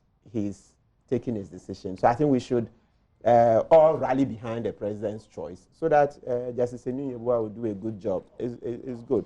It's good that the minority have had their say, but let the majority have their way. Let's go. Let's come to what we now know to be the petition, and you're a lawyer as well, so you can help us here. This petition bordering on the violation of Article 286 of the 1992 Constitution that has been filed against him. Charge is investigating, but it's already gone to Parliament as well as part of the memorandum they're going to do. Is there enough basis there, if it's proving, to pose a challenge to his confirmation? I think ultimately it will depend on whatever reports that may be submitted to Parliament by Charge. Because it is the duty of Parliament to do what they are going to do. So all other, material that is important, whether it's a petition, whether it's evidence or whatever, will have to end up there. The charge on its own cannot, technically speaking, prevent him from being the CJ. But of course, these are fundamental issues that have been raised. As of now, no evidence has been provided. We don't know what the true situation is. So I think we should just wait for the processes to pan out properly. And at the end of the day, whatever the reasons for the petition, the findings and what have you, when they are all submitted to Parliament, together with all the bits that they may gather as well, because we also don't know what others may present. Yes, we know of this petition, but people are also allowed to present whatever they think to Parliament. For now, it's the petition that we know about. So I think it's a composite thing. It'll be difficult to just say that this petition alone is good enough to stop him from becoming the CJ. The asset declaration law, if it's violated and it's proven that it's violated, I mean, even beyond the CJ nominee, is it penalty there that could disqualify one from holding public office subsequently? What does the Constitution say? What is the penalty for violating the asset declaration law? Can I have Article 286? 286.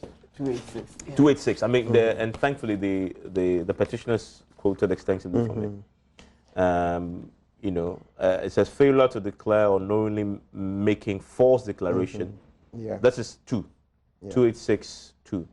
Failure to declare or knowingly make false declaration shall be a contravention of this Constitution and shall be dealt with in accordance with Article 287 of this Constitution. So educate us on what this means, if indeed it is a violation. Yeah, so 287 has it that an allegation that a public officer has contravened or has not complied with a provision of this chapter shall be made to SHRAJ, and in the case of the Commissioner for SHRAJ, to the Chief Justice, who shall, unless the person concerned makes a written admission of the contravention or non-compliance, cause the matter to be investigated.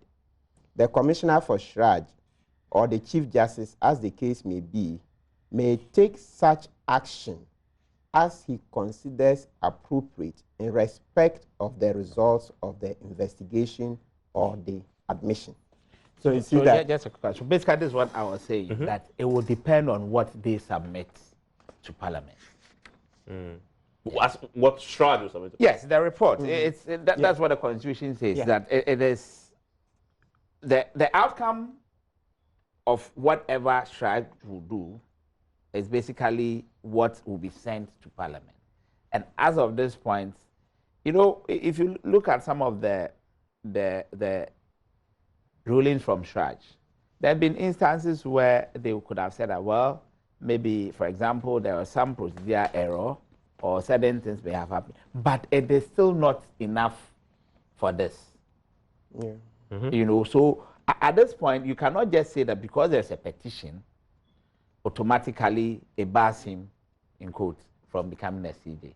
And we cannot also preempt exactly what SHRAJ will conclude on and the sort of report that will be sent to Parliament. It will be on the strength of that and what Parliament also thinks, based on other considerations, that we can come to such a situation. But as far as the system is concerned, it is the process that is important. His qualification, I don't think anybody doubts it.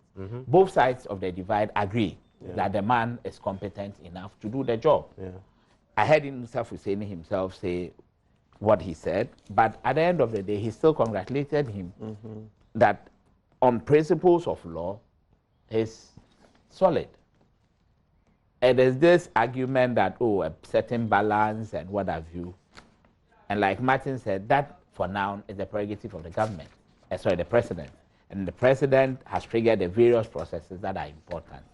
Some are also arguing that, look, maybe for this whole exercise, we should take our time and build a certain consensus. But truth be told, look, the last time that we unfortunately lost our president, because there are clear-cut constitutional provisions, the vice president clearly, within 24 hours, was sworn in to be the president. We could have said that he should still be the acting president, whilst we build consensus. No. This appointment goes to the highest level of the judiciary. So he is at the top. And I think that this practice of wanting people to be in acting positions for years, we should discourage that. If, for example, we look at, say, Justice Akwe's case, where he passed out he passed on because of ill health. And this is something that you could not predict. For which reason, you couldn't say that a certain process should start. So in that space, if there is somebody in an acting position for a longer period whilst the president tries to sort out who ultimately should be nominated and what have you, that would be fair. But in situations like this where we know clearly that the current, or let's say the outgone CJ was going to retire on this particular day, I think it is also prudent that the president begins the necessary steps so that we don't have these acting positions for long. So for me, I think the president has done the right thing. Parliament likely has also come to a consensus on the date. So the process should continue for us to have an appointment ASAP. Martin, what's your interpretation of the article you read from the Constitution and how it may apply in this case? Yeah, so I basically agree with Justice. You see, the bottom line is that 287 says that the Shraj may take a decision as they consider appropriate. Okay, so meaning that then they may say, oh, we look at this, maybe we don't think this is enough to bar him from ascending to the office of CJ, or they may say, okay, and most, I think that should be the way, let him declare the assets and then let the process continue. Because definitely, in going into the office, this will be done. Assuming, you know, right now, that's the danger we are facing. We don't know if the allegations are true. So in actual fact, we should have started from that point. Yeah. You see, so if it turns out to be true, the way I see it is that they would say, oh, let the assets be declared and then go on. Because especially in the context of the fact that, you know, this is a law that has been breached more than has been observed. Yes. So if you were to go strictly, then so many public officers will have to fall. Exactly. And even if you look, there is a book. In the US, they also have such a challenge. You know, Clarence Thomas. There is this book that I read, the case against the US Supreme Court. Okay, in it, the lawyer, Erwin Cheminsky, makes a case that Clarence Thomas in office now also had issues with declaration, work that his wife did. It wasn't, the declaration wasn't filed, but the man is in office. So it's not only in Ghana here. Yeah, you can check out the book. I have a copy. If I had known this, they said I probably should have brought that. It's in there. The case against the US Supreme Court, okay, written by Erwin Cheminsky. He's an eminent US constitutional lawyer. So he's referred to instances where the eminent judge on the US Supreme Court doesn't have his declarations filed properly. He's in office. Can anybody on the committee, appointments committee, make a case that because this is before Shraj and Shraj is investigating, Shraj hasn't concluded yet, we should hold off confirmation until we get a report from Shraj? Certainly, it's a reasonable argument to make, but if you come again to the context that so many public officers, and also even the regime, you know what, you know Occupy Ghana has had issues with it, and they are battling the Attorney General. The regime is very weak. I mean, the asset declaration regime. You fill the forms, put them in an envelope, seal, and then give the Auditor General. So until there is trouble, nobody knows what is inside. If you read the law, it continues. It says that it will only be opened when a court of law asks for, or a commission of inquiry, etc. So really, our regime is very weak. So it's good that maybe Occupy Ghana, perhaps this one will also serve as an impetus for them to continue to ask for further reform so that they'll make the law more biting. But for now, I really am struggling to see what purpose will be served to say the vetting shouldn't come on Monday, especially as it's a form that's merely filled and put away. Yeah. And put away. So if you had said that, oh, there's a commission of inquiry right now sitting that's asking for the justices, CJ nominees, asset declaration forms and all that, then would have said, oh, a constitutional issue has arisen, or if there were a court case. But as we speak now, there's no court case against him and all that, so the risk is very minimal. Yes. There's also, before I come to quickly, there's also a big conversation around building consensus around his vetting and confirmation. Justice Yankton has talked about this. There's a sense that already, from the debate that has ensued until getting the date fixed, that the minority-majority side are sort of divided on the matter. There are those who believe that, you know, he's not the right person. We've articulated already. Is it important for both sides to build consensus around it so that it doesn't become a majority alone approval, okay, if that comes to it, for a Chief Justice? Oh, yes. You know, as a people, because we are communal in nature, every time these high-profile appointments come out, yes, we are always asking for consensus. But it also appears that a lot of the time, the governments don't listen, not much. You remember, but at least the last time the president did it well was the appointment of Martin Amidu. At least he took somebody from the opposition, right? But I remember the most contentious was the EC's appointment, Mrs. Jean Mensah's appointment. It was very acrimonious, but there was no consensus. Look, we've always been this. You know, you meet two Ghanaians, and when there's a discussion, you find out there are three opinions, though you see two people.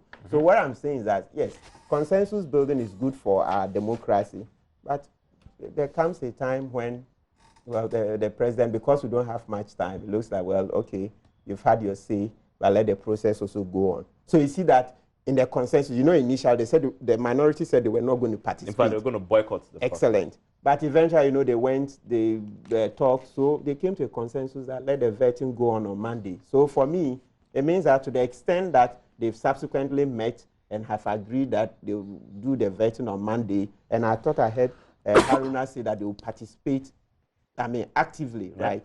So I think that in itself is some consensus building, you say it. Yes. But Martin, just to add a bit, you see, yes. This consensus building, I think we should also look at it in a particular context. If we are saying this relative to Parliament, that is fine, because they are masters of their own rules. Yes. But if we extend it to the bigger picture, then we may even be asking for a referendum and what have you, because as a CJ, whatever he does, for us as, say, lawyers, it will impact us.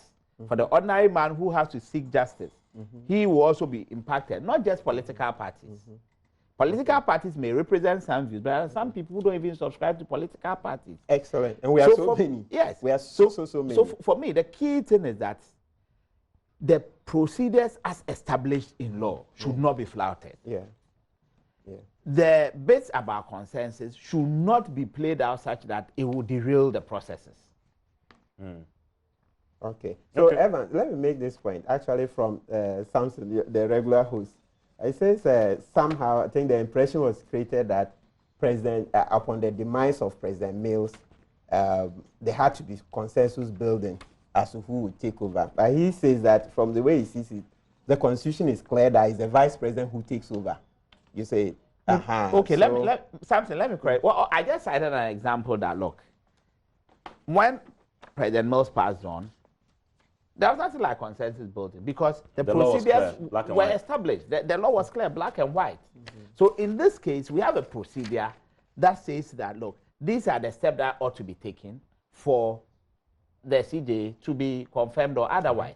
So we should let the processes go on, just like it happened with one arm of government. Basically, that's what I was trying to say.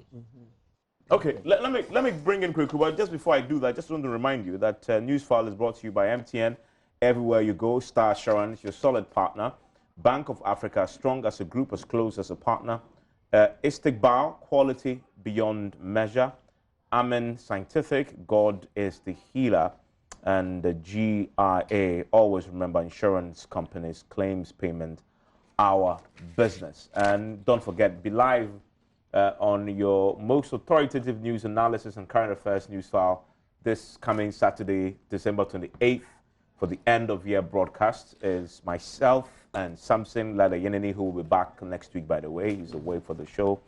We'll take your views and questions as we host a panel of experts and distinguished guests to review major issues and developments that made headlines this year. Come, let's review matters on corruption, education, economy, health, elections, vigilantism, and media freedom. Be part of the Newsfile on Saturday, December 28th. Come to the East Wing of the UPSA Auditorium at 9 a.m. Newsfile, your most authoritative news platform. Kuku, so what do you make of all this noise surrounding the CJ nominee? Well, I'm not surprised. It's not the first time that we've had controversies and problems relative to appointments of Chief Justice. It's not new. Look, but I wanted some clarity from legal minds here in terms of the seniority thing. Because is Doche senior to any Yabwa? Yes. Because of date of enrollment? That's the place that to be candid. I've heard two versions. I'm not sure which is true. No, yet date of enrollment, Doche obviously is ahead. Yes. He enrolled 17th November 1978. Any boy is 20th November 1981, so 3 years. Yes. But they were appointed but they were appointed the same day to the High Court, Court of Appeal, and Supreme Court. Yes. That's what I'm asking. Whether is it the date of enrollment that makes it senior? There are two things. At the bar. Yes, that's what I mean. At the bar is the date of enrollment. But not the bench. The bench is the date of the appointment. Yes, and they are the same. At the bar, on the bench, they are the same. That's the point I wanted to but the seniority is at the bar. So let's say I'm senior to Dr. Yancey here because I was called at least maybe 2 or 3 years ahead of him. Okay. So that is it's at the bar. But in making the decision, is it what should be considered? No, I mean, the seniority at the bar or call. No, when, you see, when you are at the level of the CJ, we are limited to the Supreme Court. The Supreme Court. We are talking about the bench, not necessarily the bar at this point. They all went. When they say the seniority, most lawyers are referring to the So bar. when people make the argument that Doche is senior to him, they're referring to when they were called to the bar. Excellent. Okay. Yes. No, if that is the argument, then there's no problem. If it is just about the bar. Yes. But the bit about the bench is that they were called, basically same day. The same day. They are using the bar. I mean, and there's no dispute. And Godfrey Daming, Deputy Attorney General, also makes a point here. This is the third one. He says that that so far, it says the most senior on the bench after so far is not Doche. The records must reflect that it is Ansa. Yes, that's what he said. I mentioned it, but for some reasons we need not go into. He's not acting, so it's Justice Doche who is acting. But the public, I'm interested in knowing if he's the most senior, why is not? It looks like, I don't know, it looks like Justice Ansa is not well. Okay. That but we have, seniority has never really been the factor. No. Appointing CJs. It is just the acting bit. Our history. It is just the acting bit. Yes. So let's say the CJ is out for whatever period and somebody has to, be in charge. Because he said acting. I've just remembered the battle between Pega and Asuguba. that one was bloody. See, let me show you this thing. This is a letter dated 26th March 2007. Okay? It says official statement on death of the Chief Justice of Ghana. And I read. As is known, the Lord Chief Justice George Kingsley Acquah unfortunately passed away on the 25th of March 2007. In the circumstances and as provided under Article 1446 of the 1992 Constitution of Ghana, the most senior justice of the Supreme Court performs the functions of the Chief Justice until the vacancy is filled. Accordingly, in view of the fact that the most senior Supreme Court judge, Mr. Justice Francis Y. Pega, is indisposed, all writs of summons should be sealed and tested in the name of Justice W.A. Atuguba as acting Chief Justice. There should therefore be no disruption of the business and affairs of the courts. This signed here is Regina Aputi, Judiciary Secretary. Apparently, this letter was drafted by Atuguba. This is the handwritten one, and sent to the lady to type.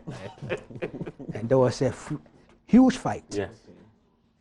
6 days later, the president appointed Pega as the acting.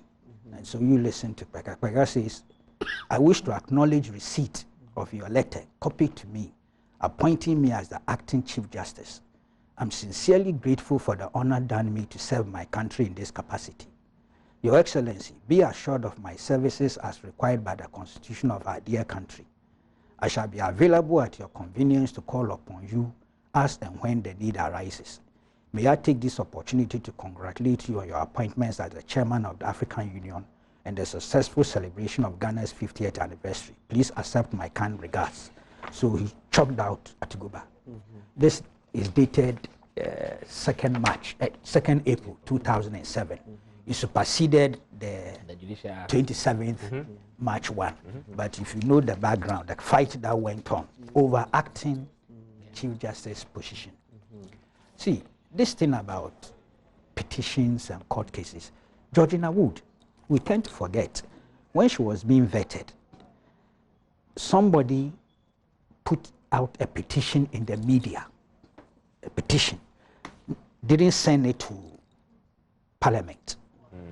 Parliament, if you look at the Hansard, Parliament decided, though that the petition had not been sent to them formally, Parliament decided to question her on the petition. It was about a land dispute that involved her father that had been protracted for many years. She dealt with it. Justice Redu, when he was appointed and was being vetted, there was a case in court. Somebody had sent a case in court against Justice Redu. Parliament decided that, look, we won't touch it because it's in court, but we'll proceed. They are master of their own rules. That's right, with the vetting. So they went ahead, did not deal with the court matter because they thought it would be unfair or prejudicial, but they dealt with what was before them. What was before them. And he sailed through. So for me, I can see a situation where Parliament will ignore what is happening at Shraj. Definitely. And proceed to vet. And approve. And approve. Now, subsequent to that, assuming Shraj comes out with an adverse findings, we all know what the consequences would be. So for me, I don't think there is much of the problem. The minority stand, at one stage, I was a bit worried. But because they resolved and forged a consensus to vet, I think sometimes it's better we bury some of those things in order not to create. But what were your concerns then? No, when I heard the general secretary of the party, not the MPs, so, because the MPs, if you check the Hansard, you see why there was a little tussle. But I heard Mr. Sidun Ketia make the point that they needed more time to assess, get information. Yes. Well, Mr. Yabua, Justice Yabua, I'm sure he's been vetted by Parliament before. Yes. In 2008 when he was. Yes. So how much more time did they need? Some new discovery? Was there any new discovery? And of course, I mean, even or is this petition? Even as include political observers or legal watchers, we all knew the leading candidates.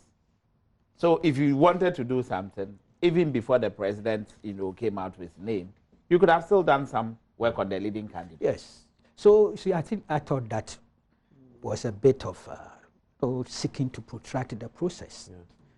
But thankfully, they've solved it. But isn't there an unspoken suspicion there? And Inusa Fusini almost said this on PM Express on my show, that there's a view from the minority side that they perceive him in a certain political lens, which is really what the fight is about. Nobody will say it publicly, but see, well, the Supreme Court petition, the election petition. They have. The election petition issues came up. Remember, Mr. Chikata had some problems. And then Mr. Chikata's own cases that ran through the court. There were some cases that went to the Superior Court for some, deliberations and things. And it appears his position was not favorable to that of the NDC. Well, Mr. Chikata. The NDC were not a party. No, so these things happen. Look, Justice Aban, have we forgotten? Indeed, Justice Aban had a double agony in this case, because in 1980 or 81, Parliament rejected him. May he rest in peace. So I won't recount what the Parliament meant by lack of moral integrity. Even the Bar Association was against us. No, that is the subsequent one. So he lost. Parliament voted against Aban. But before they could deal with Apalu, Chief Justice Apalu, I think there was a walkout. And that went to court. Tufo, yes. The Supreme Court said Apalu continued in office. Continue.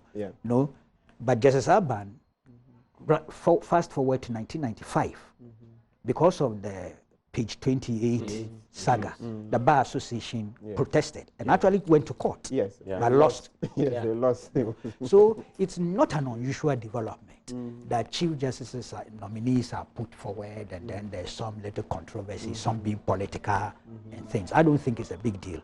This Chief Justice will sail through the vetting. I see it happening, especially when both sides say he's eligible, he's overqualified. So he will sail through. What happens at Shraj will be another issue. And a quick comment on this question.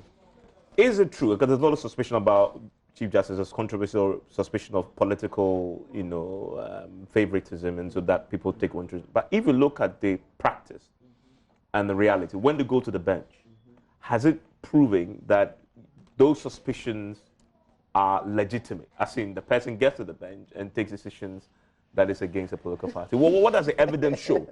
Because in politics, it's very easy. Can you find Raymond Atukuba?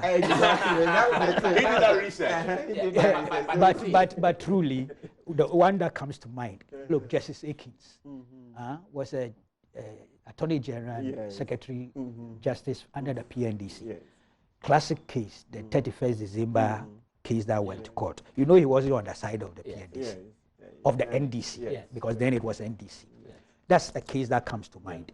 There are many judges who even had political roots before they became judges and have been appointed. You have to check their voting party. Yes, that's why I say we should look for Raymond Atukuba, because he did that. He may help us. Yes, he did that. But just to add to what Uncle said, you see, this question you raised is not limited to just Ghana. Even in the United States, in the appointment of Supreme Court judges, there is always that bit that, look, if, let's say, Donald Trump is appointing somebody, the chances are it's going to be, in quote, somebody who is more pro-Republican. They don't hide it there. It's philosophical and ideological. Yes. But you see, for particular issues, these judges also go there with their independent minds and then juggle the legal rules as well. So like we just said, it is not always that the person you appointed will vote, in quotes, when it comes to a decision for you. His decision could be directly opposite what you were looking for. That's right. Yes. Yeah, and then sometimes, you see, the other bit is that a dissenting view, which everybody may look at and say, oh, this actually plays in favor of one political party, over a couple more years or so, could actually become the true legal position. We've seen those bits. There are dissenting views that subsequently have become the right legal position and have even been legislated upon, not just court or judge-made law. So sometimes these perceptions are there, but ultimately it is the competence of the persons involved. Now, what your answer to that question? That's it. What does the evidence say for you? Well, it's mixed. It's mixed, actually, You see, and the example Uncle Kweku gave about Justice Akins. You know, at the June 4th trial, he was prosecutor, right? Yeah. Yes. If you look at the facts, the way he read, the facts as he assembled, everybody says that actually that helped Rollins. Yes, because Rollins didn't speak. Yes. People don't know that. Yes. Rollins didn't speak at the facts. He said this is a man trying to bring about an end to corruption, injustice. That's the prosecutor's fight. You see it. So it's a very complex thing. Of course, as for the perception that when a certain government appoints judges, it would usually be thought that the judges will favor those governments when a decision involving the government comes up. We can't do away with it. It will stick forever. The perception? Yes, the perception would. But the reality is far more complex. Okay. You see, the reality is far more complex. So, Samson sent one in about Eniyebwa. It says Eniyebwa in the presidential petition was with the majority ruling unanimously to dismiss about 3 heads of the claims by the petitioners. Why align him and tag him where he departed with the majority to hold for the petition? Interesting point. Other heads of claims. Very interesting point.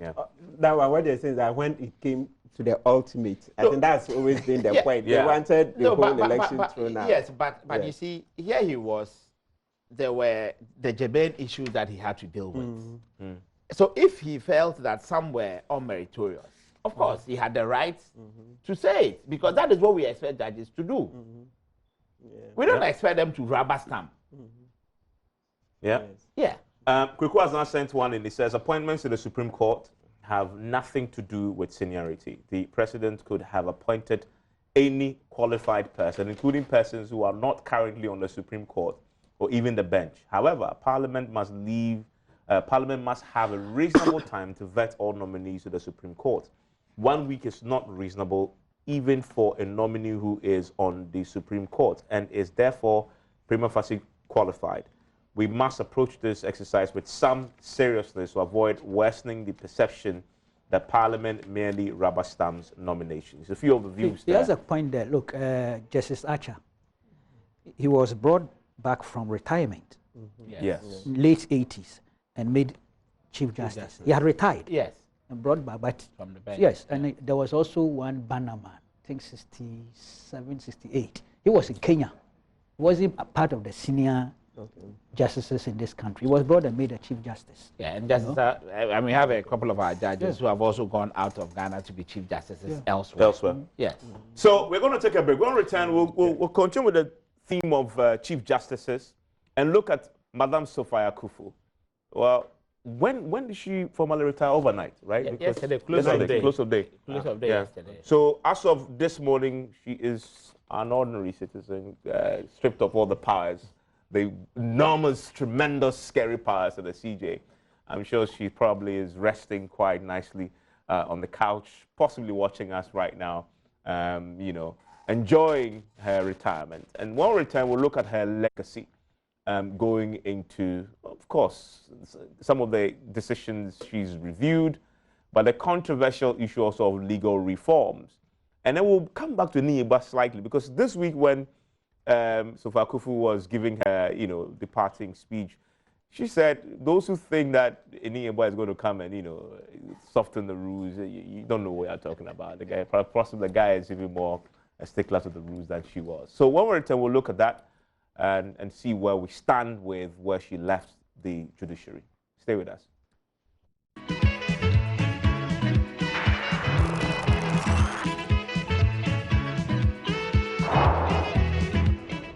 I just want to also talk about a little about legal education. We need to be very, very serious about standards if we don't want to end up with lawyers who do more harm than good. I've been listening to the radio, and people have been saying things like, oh, when the new Chief Justice comes, they don't know. I think he's even more of a stickler. He's even more of a stickler than I am. On the way here, I saw a group of young lawyers crossing the road from the Yellow House to the court complex in their full regalia, wig, gown, bib, and I said, if the incoming Chief Justice sees these people, they will be in trouble. I'll take the opportunity now to actually caution members of the bar against that. Strictly speaking, it amounts to touting. You don't, outside the precincts of the court, you can walk from this building to the circuit court building. You can do that because that's within the precincts. But you cannot, when the community center courts were in place, you cannot robe and cross the road to go there. That's a different precinct. Let's stop that practice. I've seen lawyers walking along that Makola road towards electricity in their full robes. It is totally unprofessional and misconduct. Even just being in your bibs, that is not allowed. In England, people have lost their licenses just because of that. Let us maintain the standards of the profession. That's what differentiates us. So I also want to speak very briefly about the importance of standards. Standardization makes life easy for everybody. It creates predictability. It minimizes caprice. It minimizes and in the end, it minimizes corruption, because when you establish standards and let the whole world know what those standards are and what the measures are and everything, everybody knows what to expect. President Rawlings, out of the blue, I think for no reason, nominated me and in the end swore me in as a justice of the Supreme Court. I never applied for it, I never dreamt it, I never really desired it, but it just happened. President Kufuor, also out of the blue, nominated me to the African Court on Human and People's Rights. I hadn't even heard of it. And, the first time I heard of it was the late Justice Akwa telling me I should send my CV to his office, to his secretary, because I'm being nominated for appointment to the African Court. So I had to read up on it. President Mills taught me taxation in law school and was, I always said, was one of the kindest lecturers I had, very patient, and had patience for my lack of knowledge of arithmetic. And so he even passed me in the finals. And whilst I was in the African Court as president, he always made sure the ambassador knew what the court needed so that Ghana can support us before the summit of heads of states. And President Mahama was also the same way.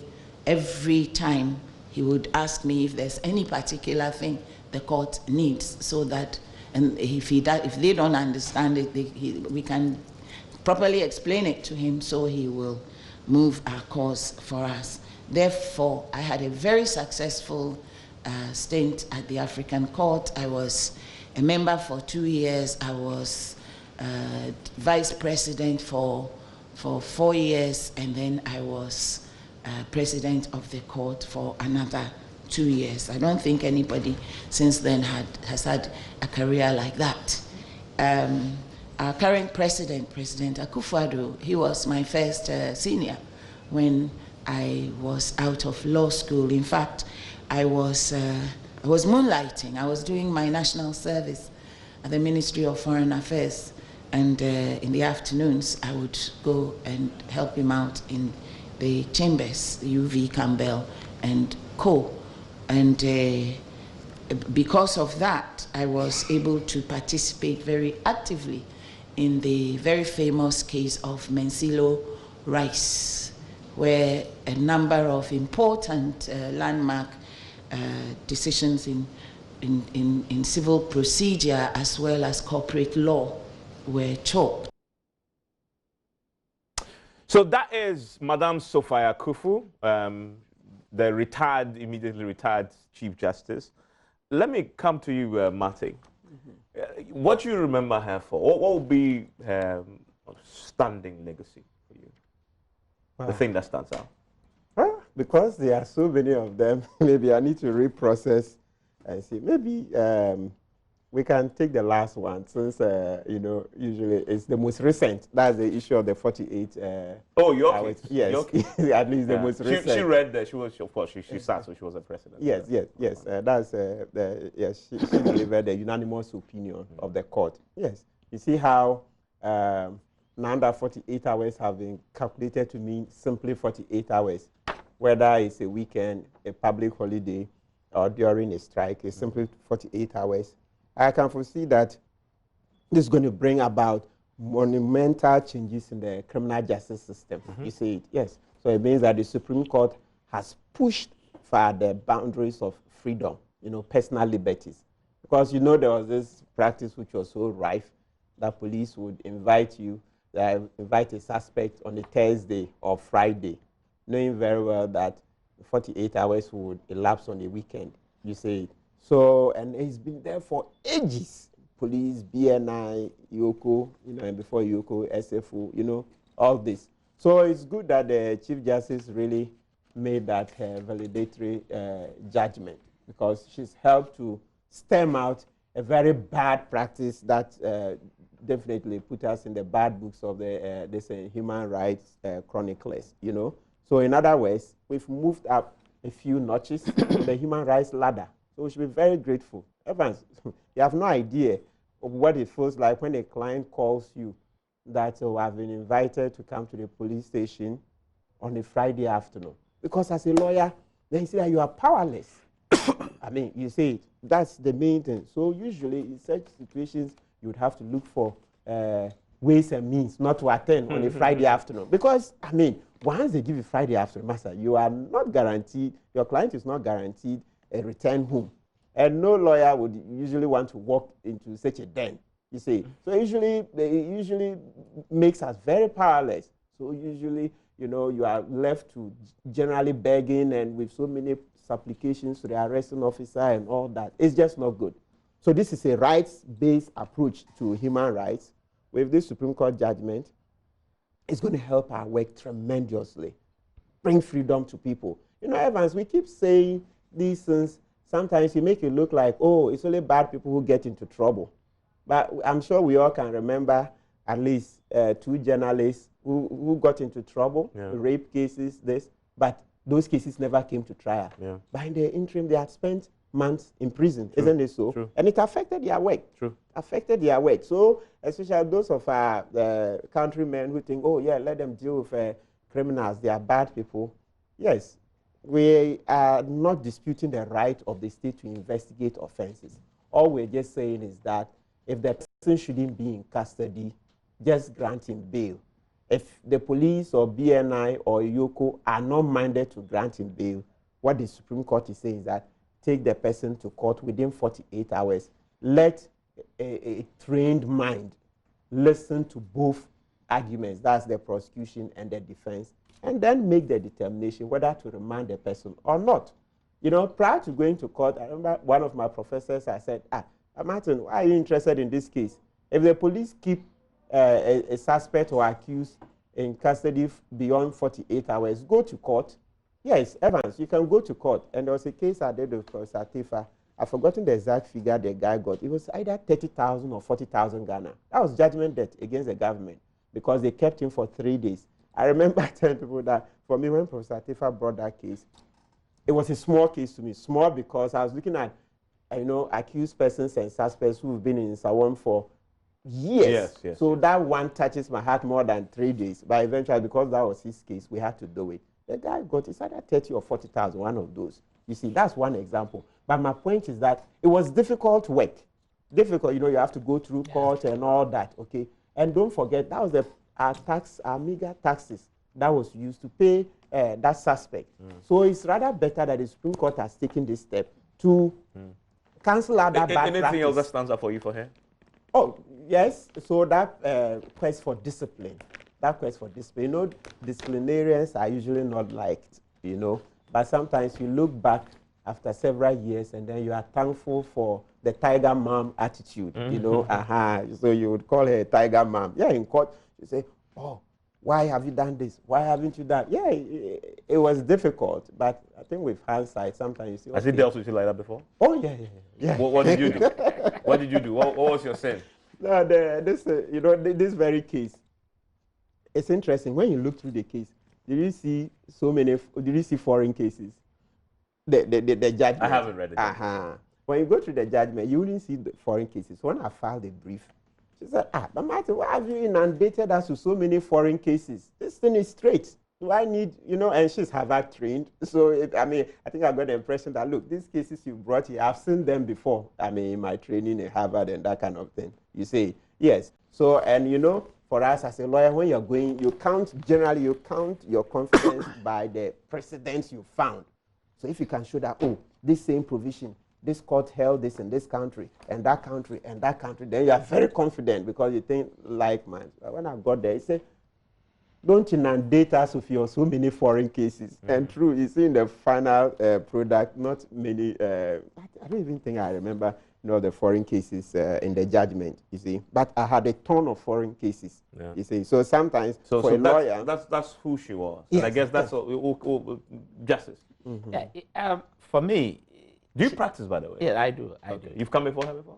Yes. In fact, she also taught me. Okay. She also taught me at the law school. Well, as she was on the African court, she came to give us a couple of lectures.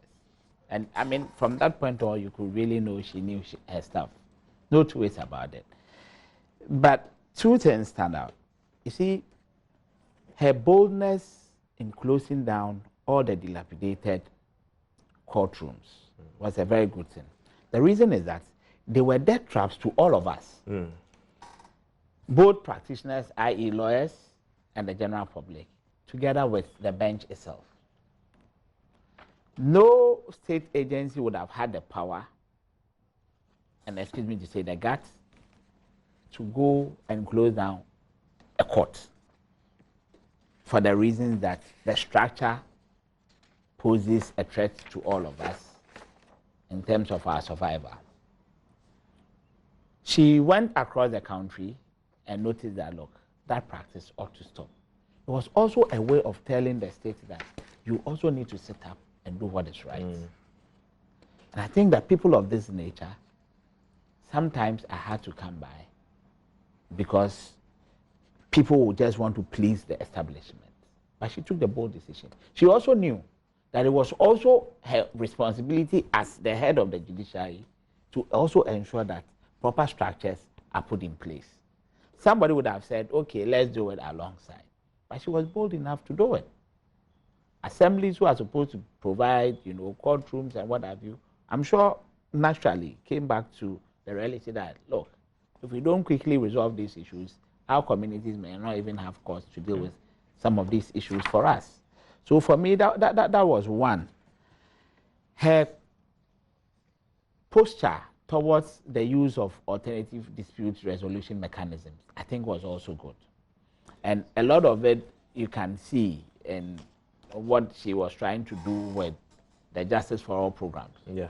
Where basically at some point her directive more or less was that every 3 months this thing should happen. Because our courts were also congested.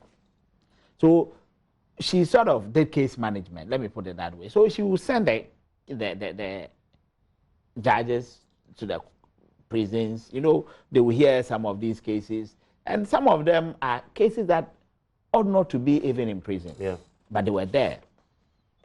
She stood out in the way she really wanted some of these things to happen. And ADR, we all know, sometimes it's better than the adversarial approach to doing things. Because the adversarial approach is such that even though there may be a verdict, it never heals, in quote, the society at times. Could she have done more on reforming legal education? I think that, with all due respect, others may have different views, but I think she did what she had to do because it was necessary. Was it enough? You see, as a people, sometimes we also gloss over certain things. We also need to interrogate the very foundation of the structures we are trying to put in place. Suddenly we have thousands, or let's say a lot of law faculties coming up because everybody has a right to legal education. No problem. But that does not also mean that the standards as set should also be compromised on. Go to some of the faculties and ask of the caliber of people who are teaching. I think we were fortunate to have the Mensa Bonzus and the Kofi Kumados who had all the experience, the Kwashigas, the Ashikotes, and teachers. Sometimes some of these smaller institutions that have come up, a lawyer with practically no experience. Some were teaching because they had just, in quote, completed the LLB. So I think that she was clearly of the view that, yes, we need to open up the space, but in the process, we shouldn't also sacrifice standards. And I think it is something that she kept saying, even what you just played. Yes. Yes. So I think that clearly, once you don't get the opportunity probably to become a lawyer at the point that you really wanted to, naturally, you will not be happy about it. And that is human nature. I agree. But then, in our quest to ensure that we open up, I think the standards should also not be lowered. And I think it's fair. Martin, quick point before I go to... No, let them do it. Quick point. if you look, and she mentions that, and this is comparing her stance to Enin. We don't know what Enin Yeboah's stance is, but she gives us a clue. She says, those of you who think I was tough, well, wait till the man comes. Knowing the two, when it comes to legal education, is Enin Yeboah more liberal in terms of, because there's an argument opening up the space, you know. What do you think is going to, how this is going to play out, knowing the two of them? I don't think I know them enough to be able to make. When she says Enin is more a stickler, what is she saying there? What signal is she sending to those who want reforms in that sense? Sometimes it may just be a joke. It may just, because you know what, let me say something so that you see why I don't want to place too much on Justice Enin Yeboah being a stickler. You know, he has had his own children not benefiting from the legal education here. They had to go to Gambia. Who? Justice Enin Yeboah's son. Yes. Which means that they were rejected by the same, under the same. Exactly. Oh, so, and not even his position could. So he said. Okay. So the son had to go to Gambia and then come back to do what we call. That is an ominous sign for those who are hoping that he was going to, if he was willing to sacrifice his own children, then he could. It could also be that he didn't want to interfere in the system because he didn't have much power. But now that he's ascending to the position of CJ, at least he willed more power. I mean, a lot of power. He will be the central person. So it's possible. And you know, don't forget there's been the pushback. You see, bottom line, look, the ratios are bad. The number of lawyers in the system. I keep saying this everywhere because we want to get the necessary reforms. You know, last year, the Attorney General asked for 350 lawyers. Finance Minister declined and gave approval, that's clearance, for only 50. So the remaining 300 lawyers is still on the table. You see, we need more lawyers, legal aid. You want access to justice, it's not only courtrooms. You need lawyers as well. We don't have enough lawyers in the system. We don't have enough lawyers in the system. We are all clustered around Accra, Kumasi, Cape Coast, Takoradi. The hinterlands, you go to some places and they are like, oh, lawyer, will you come here just once? So you expect Enin Yeboah to make that a top priority? Yes, so that will open, I mean, increase the admissions. Well, I think we wish her well. For her to have peace of mind and retire in tranquility. She's done her bit for Ghana. There was a time when she was appointed. Remember, Isankuma did a list of cases she had participated in. Huge, about 67 or so. Very impressive. And there were 2 or 3 there that, of course, caught my attention. There was one that involved Ampofo versus Human Rights Commission, Shraj. I had an interest in that. Yes, because I had sent the case to Shraj, and Shraj indicted him, and he was protesting, challenging Shraj's jurisdiction and things. And the Supreme Court ruled in favor of Shraj, which in a way helped me, except that Ampofo didn't pay the money he had been asked to pay. He still hasn't paid it. He was asked to then 10 million, 1,000. It should be 1,000, but the old one. 10 million. 10 million. He didn't pay. I also decided not to chase it. And then I remember the Munti 3 case. I think she was quite hard. I was against the custodial sentence, but she was very hard. Then, of course, there were also 2 cases that, and I don't say this to take away anything from her greatness, her dignity and honor. But there were some cases, for instance, the Tommy Thompson case, about the constitutionality or otherwise of criminal libel. The Supreme Court said it was constitutional. She was part of that case. Yes, that was something I was disappointed in. I mean, we need to look at it on a balance sheet. Yes, exactly. But to be honest with you, the law school, the law reform, I don't think her position was progressive. Too conservative.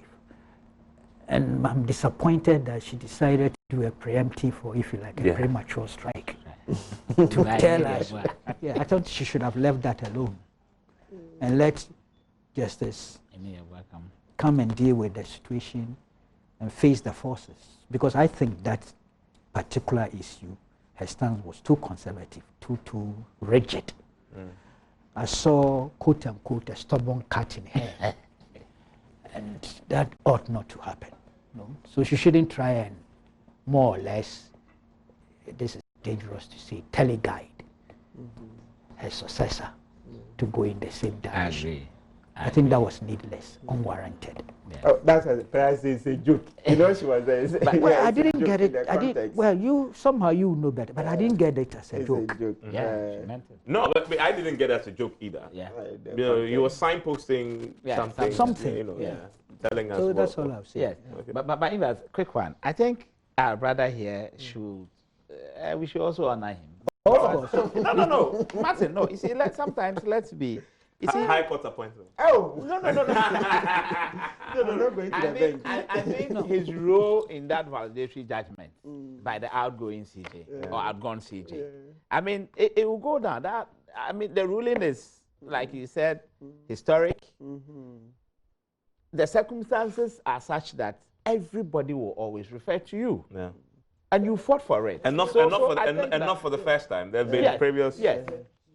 But the Don't judges forget that the Constitution on its own would have been nothing. Yes. It's the actions of people like Martin, So, Isan Kuma, those who went to court on Nane the public Jam order, those things. yes. Like There are a series of them. Yeah. Yes. Okay?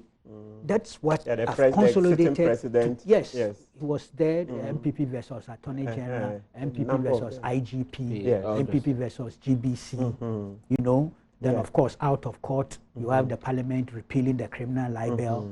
You have Tarzan and his radio eye thing. Those actions and initiatives, some in court, some outside the court, put together is why we are where we are with our constitution. Well, but for Tarzan, we may still be saddled with code, GBC only. Most definitely. Okay. So, Charlie, the Newsfile team is proud of you. So we are. Absolutely. Yes. And when they nominate you for the High Court, you know. But Evans, one comment just before very briefly. Oh, your colleague, I just saw Latif about a week ago. You know, the police brutality he suffered. Understand he's still experiencing relapses and the rest. You remember during the previous administration when the let my vote count people went, Justice Ajakuma, he died. Please, let's not sit down for anything untoward to happen to Latif. We must take action. But I'm not sure he died because of the brutality. No, the eye. You know, his eye was gorged. And then, it's still critical, but because you say he died. Within a year. So